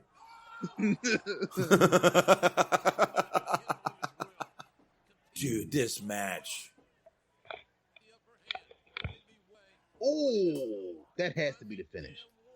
That has to be Oh, dirty deeds to Omega right on the wood. That's it. That is it. Wow. Dude, man, like... You know what? And I'm gonna go ahead and get hit up myself for this. Fuck you, Conrad. Like, stop bleeding out everybody that listens to your show. You fucking vampire. Oh my God, that was a great match, dude. I know you're shooting smart, but we got to put this match over real quick. Oh, I'm sorry, I have to. Match. That match was if you don't watch another show this week, watch this whole show, but if you only got time for one match, watch fucking Omega and Moxley. That was a fantastic, seriously. Here, give me a second here. Has vanquished Kenny Omega. Moxley says he's the baddest son of a bitch in this business. I cannot argue that point whatsoever at what we've seen tonight. The Doctor checking out him, as are the Young Bucks. Kenny Omega, that is. Give me on number 4 now. I'm at number 5. 4, 5. How's that work? That's not work. Oh man, great match, great, and I mean, Jesus Christ, yeah, I don't know what to even fucking say right now. I got to be honest with you. Yeah, that's one of those deals where I want to go back because I'm sure, like I said, this is one of those matches where I'm sure JR was a gem on commentary, but I don't think, even as good as Jim Ross is, I don't think no amount of words in the English language could do justice to how fantastic this match was, man. Like, this is just one of those matches where I feel like you can just watch it with no sound and still get the same feel. You don't need to be told this match is epic. Yeah, we're getting the all highlights. You got to do is watch it. Yeah, we're getting the highlights right now, and there are so many highlights of this match. So many highlights of this match. You know, I mean, we're getting the screwdriver spot right now. We're getting the fucking... Oh, there we go. I finally got to see the tangled web spot. Oh. And that light, the spot to the light, that could have seriously ended badly. So thankfully, they came out of that okay. Yeah, because Omega almost hit that gear with his face. That was on the right side there. Omega almost hit that. So this whole thing, once again, this whole pay-per-view, I have not seen one bad match. Even the matches I wasn't that excited for ended up being really, really good matches. This pay-per-view right here, Jesus Christ, if I were to go out of 5, I think I'd have to give this at least a 4.5, dude. 4.5. out of 5. Great pay-per-view, great ending, great start, great finish. I don't know if I can think of anything bad to say about this match, this pay-per-view. I don't know if you guys agree, but let's hear it. For me, I'm going a straight 5, man. 5 raindrops out of 5, man. I mean, obviously, it goes without saying. I think across the board, I'm going to speak for both of you guys on this one. Moxley and Omega match of the night. Oh yeah. Oh yeah. Definitely followed by the co-main event, which was the Jericho Cody match. I mean, 1 and 2, but this match here, they fucking killed each other in this match, and I loved every minute of it. And like I said, that's Smart. What do you think? Out of 5, what do you think? I give it a 4.5. All right. Once again, I had a few nitpicks about it. Once again, I think in a non-sanctioned match, you probably shouldn't have had the pyro and shit for the guys coming out. It was non-sanctioned. Yeah. Again, that's probably where my little half a point comes in. But this pay-per-view, otherwise, fucking damn near flawless, man. Damn near flawless. This is what you strive for in a pay-per-view. They wrapped up feuds. The feuds that they didn't still had fucking heat to them, and you wanted to see how it was going to go the next night. This was a paint by numbers pay-per-view, in my opinion. And by the way, I don't mean that no way do I mean that as a slight on the pay-per-view. I mean it as a good thing. Paint by numbers meaning this is what a pay-per-view should do. You furthered some matches that you were supposed to. You wrapped up some matches you were supposed to, and you ended it on an incredible fucking match. Yeah, and honestly, I felt like everything built. Everything built. Like it wasn't like I said, they started off hot with the Young Bucks and Ortiz and Santana. Mm-hmm. They kind of took you down a little bit in the lull, like with the women's match and Janela and Spears. Like nothing got too crazy after that first match. Right. Everything was just solid, and then slowly they started to build back up to the point. By the time you got to the main event, they let fucking balls out, man. And this is one of those shows, man, where if you're AEW, that's a show you can hang your hat on. This is your standard bearer. This is your standard. To me, I don't care about pay-per-views they've done before this. This is the standard that you should set for every one of your pay-per-views going forward, because this was, to me, the benchmark. Every match on the show had a purpose. Yep. And I've been watching this literally since like 7 o'clock. So the show went over the time that they advertised it as, but the show was so good from beginning to end that I didn't even notice it. The time literally flew by on this. Yeah, and I don't even consider the other shows that they did really pay-per-views. They were build-ups to what they were trying to do. They were literally that's really what they were. They were building up to the television show. This, in my opinion, was their first quote-unquote pay-per-view. This was it. Well, technically it's their second because they did All Out, right? Yeah, they did All Out, but did they have the TV show during All Out? No. All Out would have been before. Right. Dynamite debut, yeah. Again, I feel like this is their first pay-per-view. I really do. And I think for this to be their technically, quote unquote, you can go however you want to go. Hell of a fucking way to start off. Now, Weebs is asking us, is Saturday night a good or a bad night for a pay-per-view? That's a good question. What do you think, Box? I'm fine with it. But then again, I'm also, I'm a guy with, kids and don't really have a life. So asking me that question is a little different than asking a younger person like Weebs. He's a younger person, and he probably goes out. That's why he wasn't in the chat room all night. I think it's a good night for a pay-per-view. I have no issues with it, especially when WWE is doing every one of their pay-per-views on a Sunday. I got no problem with it at all. I think personally it's a good night. It's a tough night for pay-per-views because people do want to go out and, so it is a tough night. but I think it's a good night, and I actually can't wait to see what their buys look like on this. What about you, Smart? Well, I'm gonna go the exact opposite of that. Like, I feel like it's the best example to go in a direction that wrestling hasn't gone before. Right. I feel like the New Japan schedule and New Japan masters are gonna end up going in the decision that they haven't gone before.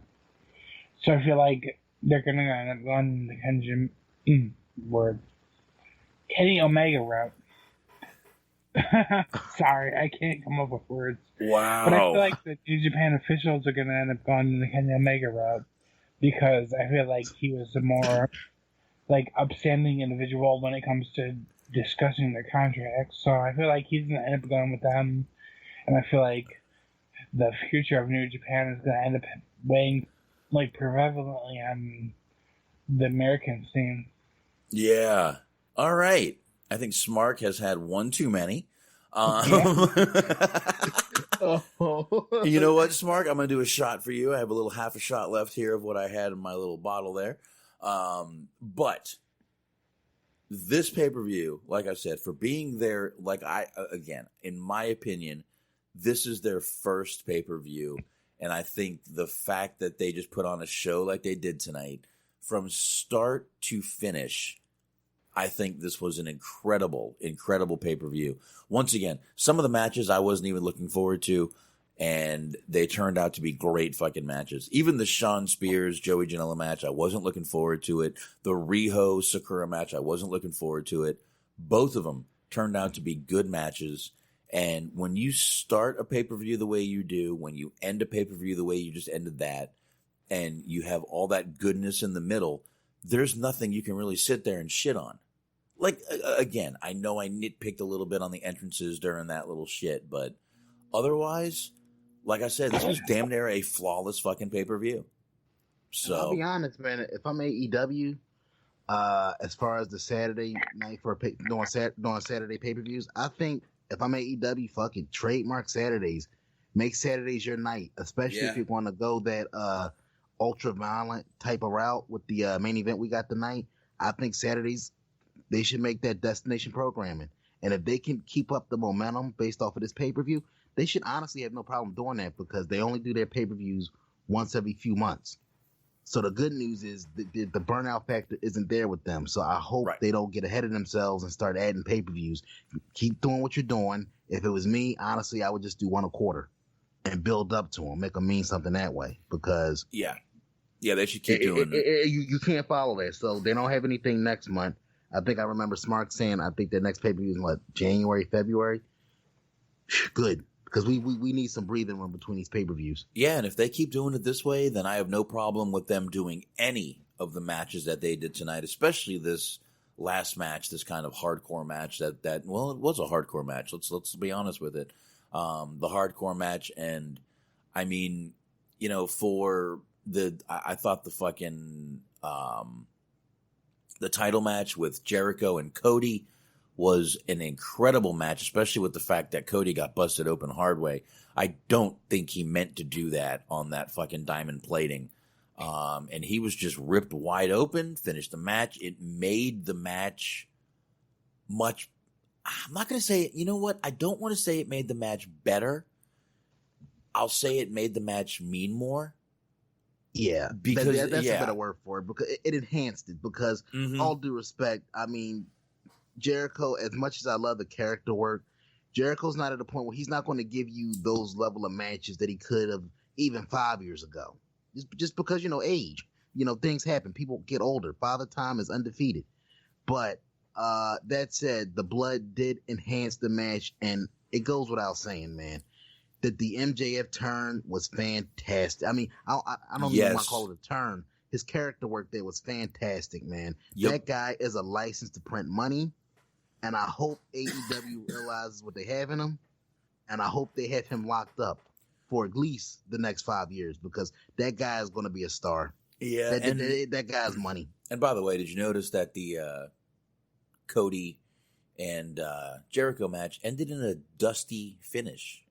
They call that a dusty finish in the business when it ends in a fuck finish, you know? It wasn't an official dusty finish, baby, because if it was, Cody would have been announced as champion, baby. Oh, but we didn't get that. We didn't get that swerve. So you got it. Wasn't quite a dusty finish. All right, I'll give you that. But no, fantastic. Can we point out the dude that threw the water? At first, I'm thinking it was beer, but then I saw a replay. It was water. Mm-hmm. And the fact that MJF no-sold the shit out of it, fantastic. Oh, fantastic. Absolutely great. Well, they cut the camera, so we didn't really see how he sold it. But no, yeah. But absolutely, I'm gonna say from top to bottom, excellent pay-per-view. For those of you just joining the chat room, we've been talking this pay-per-view throughout the whole pay-per-view. We did it live throughout the whole thing, but I thought this was just one of the best, absolutely, for putting on your, again, after your first television couple of months, putting on a show like this can only help your cause. Take notes. Yeah, absolutely. And you know what? If they keep doing these shows the way they just did this one, and if they keep doing them as, spread out as they're doing them, they are going to mean so much more every time they do them. Because think about it. I mean, you said a little while ago, Anthony, you are excited about Wednesday now. You want to see how a lot of these things are going to turn out on Wednesday. What are they going to do? What is Cody going to say? What is MJF going to say? It's Wednesday night is definitely, I'm looking forward to it. And I haven't looked forward to it. I look forward to doing the show, but I haven't looked forward to watching AEW yet. And finally, I'm actually looking forward to really seeing how they pull off what the aftermath of this pay-per-view. Yeah. And if you think about it, we talk about builds in wrestling, how they're pretty much non-existent. I really feel like, obviously it sucks that he had, Mercer and all that, but I think that the delay in Omega and Moxley happening actually benefited, because this match has basically been 6 months in the making. If you really stop and think about it, the build-up started back in May? Right. At the Double or Nothing show. They were supposed to have a match at All Out in August. That had to get pulled because of Moxley's injury. So, and then they had to they extended it to this pay-per-view. And I really feel like that wait time actually helped enhance the match, because it allowed them some breathing room, put some more heat onto it, and it showed. It literally showed. I mean, when's the last time you saw a match? This is pro wrestling. Mm-hmm. That, right, is not sports entertainment horseshit. That was pro wrestling. You really felt like from the time the bell rang till it rang again, that these were two guys that weren't interested in winning a match. They were more interested in beating the ever-living dog shit out of each other. Mm-hmm. When's the last time you saw a match with that type of raw emotion? I would dare I say, this is probably the most invested I've been ever in a Kenny Omega match. I know he's had 85-minute classics in New Japan and all that, and they were great matches, but they really felt like, what's the word I'm looking for? They really felt like performances. Like it felt like an exhibition of. It felt more of those matches felt like more of an exhibition of, this is what we can do in the ring. Look at how athletic we are. Look at all the moves we could do. Yep. This felt like an old school wrestling match, or an old school grudge match. Two guys that just can't stand each other. They come from two different walks of life, and they want to settle it in the ring. Who's the better man? Let's knuckle up and find out. Yeah. Yep. I can't fucking argue with anything you just said, man. But I don't know, man. I mean, usually we'd be just starting, but we're wrapping up. I don't know if you got any more, but once again, I cannot praise this pay-per-view anymore. I don't know if Smart can complete a sentence to say what he feels about it, but Smart, you got any sentences to complete? Nope. He's got none. He's got nothing. That's perfect. I love this. But I think Smart might have passed out on us, Anthony.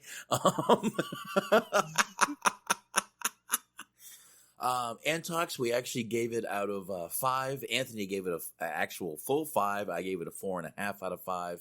I had a couple of little nitpicks Antox, and you can go back and listen to hear what those were. I'm not gonna tell you.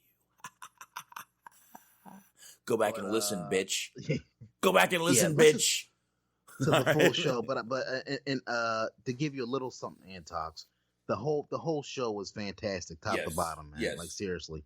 Yep. I mean, not a bad match on the show, not a bad match on the card, and like Boxman said, easily the best AEW show to date.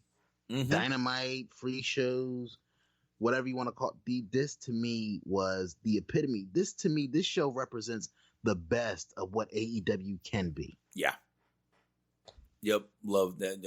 Like I said before, there's nothing. I have certain little nitpicks about this pay-per-view.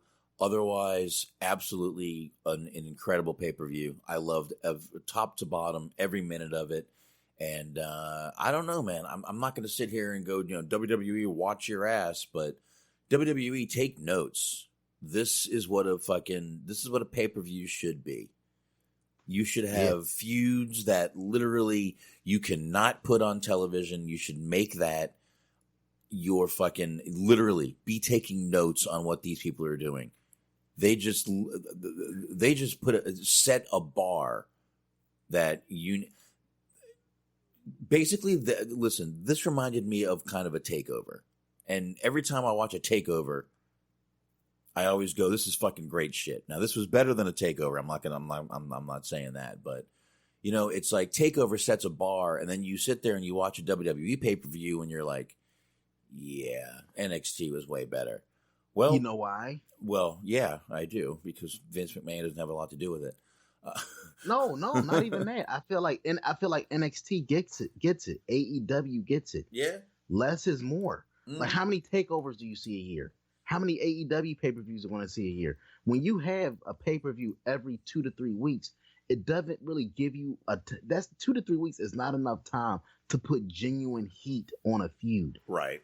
What did I say earlier about Moxley and Omega? That feud was 6 months in the making. That was 6 months of build. Mm-hmm. 6 months of story. I mean, it was a lot of it was circumstantial, but still, they had a solid 6 months to build to that. Because look at the video package beforehand. It really made it feel like this was two guys about to go to war. Yeah, and kudos to them. Also, I want to make point of this before we kind of wrap it up. The entrance, the setup. This really took me back to like the 90s, early to mid 2000s when each pay per view had an identity all its own. Look, I'll admit, when I heard that they were calling the pay-per-view Full Gear, I thought that was kind of goofy. And the truth be told, I still think it's goofy. Yeah. But the actual setup for it was nice. Yes, it was. It was, and they made use of it at the end of the show there. And I don't know, just like I said, this is what a pay-per-view should be. You should be wrapping up feuds. You should be making feuds that seem to be blood feuds, and they did everything they could to make that last match a blood feud. And holy shit! And once again, I was wrong. I thought the title match should go last, but after seeing that match, I will not only admit I was wrong, but I'm glad I was wrong, because that was the best way to end that show. And in terms of just nutty spots on the show, I mean, obviously nothing tops the that main event. But for the people that weren't listening for the whole duration of our show tonight, can we make a quick mention of Joey Janela with the hair? Oh, yeah, we forgot about the hair spot. There was just so much going on that was underlying, but that hair spot was original, number one, and number two, painful. And when they showed that it looked like he scalped himself when they just showed the hair dangling from the fucking tag team rope. But brutal. But literally, that show started with fire. There was a bunch of fucking fire in the middle, and it ended with even more fire. It was a hot show from start to finish, and I fucking loved it, man. Yep. Now, Box, let me be honest. Let's be honest here. As great as that main event was, right? Uh-huh. I know nothing holds a candle for you personally than seeing Ricky Morton. Because I'm not going to let that go, bro. I mean, I know I'm risking my spot on the show, but can we have to talk about Ricky Morton in a bright ass red jacket, rocking a mullet, and look, and this is, I'm putting the guy over here. Okay, Ricky Morton, even at this late stage of the game for him, was a fucking man tonight. He still knows how to get a crowd rocking. Just being a fan. He was in the front. Come on, baby. He hyped the crowd like Jesus. Like, I earned a whole new level of respect for Ricky Morton tonight, bro. Dude, Ricky Morton is the Rock and Roll Express are fucking the greatest tag teams alive today. They are still doing it. I love seeing them. I love seeing them fucking in NWA. I'm really happy that AEW is bringing them in. Dude, once again, this is the tag team that got me interested in wrestling, bar none. Rock and Roll Express. They will always have a special place in my heart. Always. No matter what happens, they will have that special place in my heart. And to see them still today wrestling and doing spots, and to see Ricky Morton doing fucking Canadian destroyers and suicide dives and shit like that.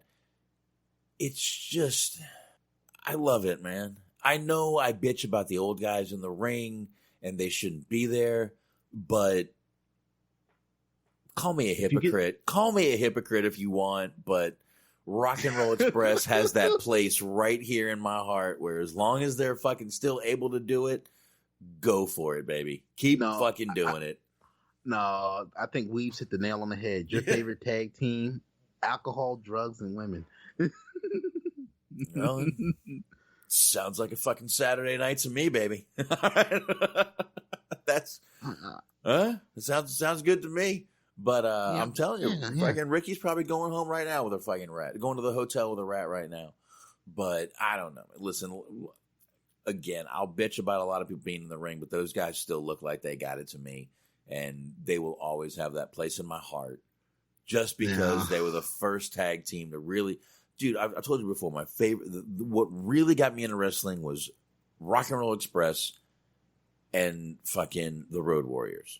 Tag team wrestling is what was I loved seeing tag team wrestling. Yeah, and we kind of brought that up earlier that, tag team, that just having that extra man in the ring, those extra two guys in the ring, adds a certain level of creativity that you're not going to get from a standard match. Yep. And like I said, a lot of those that Young Bucks match, for example, a very hot way to open up the show. Oh yeah. Some of the spots were a little convoluted, but like I said, it told a good story. And the Rock and Roll Express involvement was obviously the highlight. Now, my question for you coming out of that, do you think we get the obligatory Ortiz and Santana match versus the Rock and Rolls? And is it a pay-per-view or a TV main event? Look, as much as I love the Rock and Rolls, that's a TV main event. Not even a main event. That's a TV match. That's not a TV main event even. I am sorry, it's not. But do you think they go down that route at some point? I would like to see it. Me personally, this is my personal opinion. Don't freak out. I would personally like to see that match. But I mean, I'll be honest, I wouldn't mind seeing it either. They've had a match. They had it on one of the indie shows. Oh my god! But they've had a match recently. That's actually one of the first times we saw Ricky Morton do the Canadian Destroyers was when he did it to Santana. I mean, that's what I'm thinking. I'm thinking they're going to actually put that on pay-per-view. Because if you got this dude doing Canadian Destroyers, which he did have some, if you look at it, don't get me wrong, it was a cool visual, but he had some help on that one.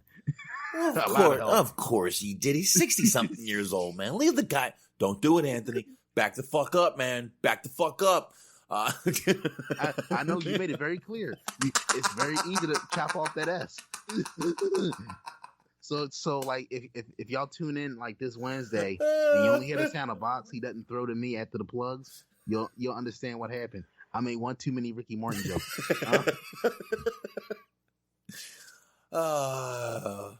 Don't be messing with Ricky, man. I got Ricky's back, bro.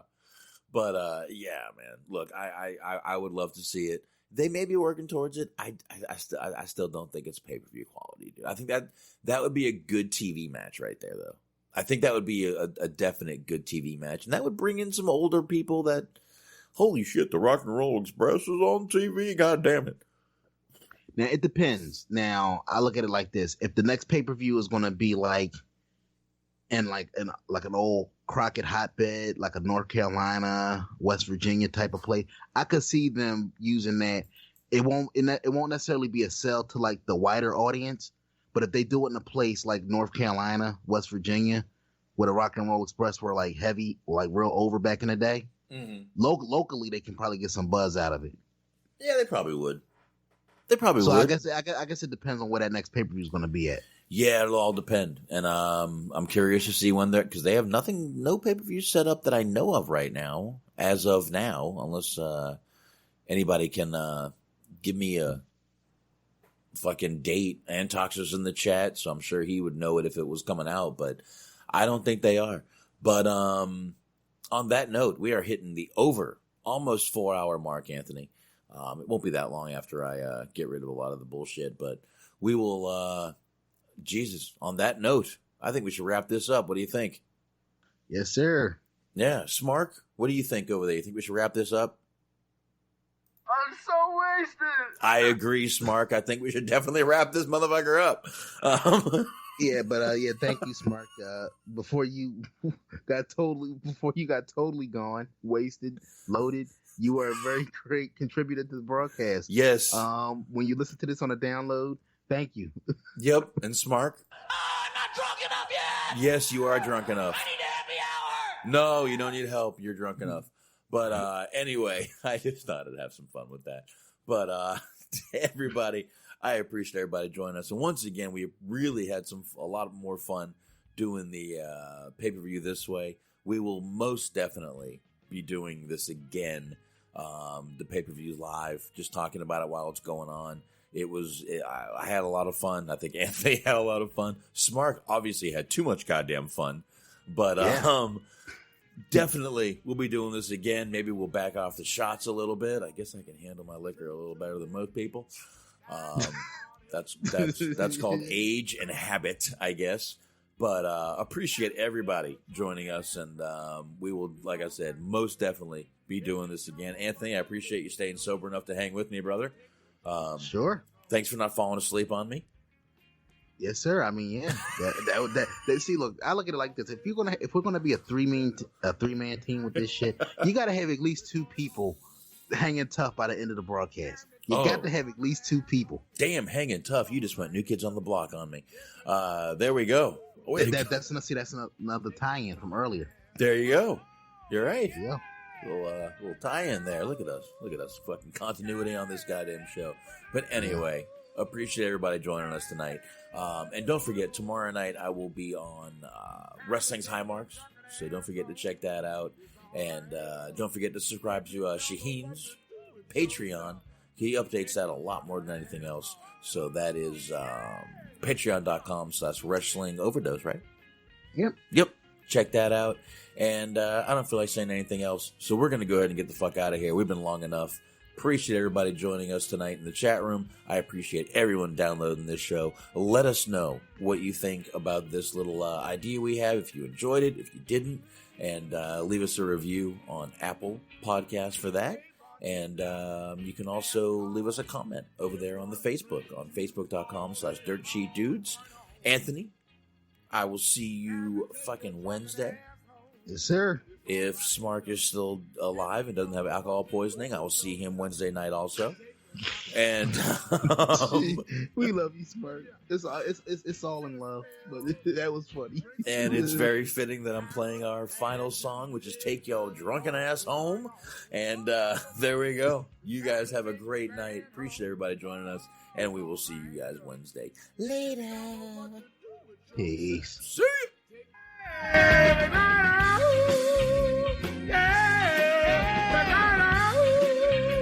Yeah, going on. to take your drunken ass home. It's all right. If you don't know what to do with yourself.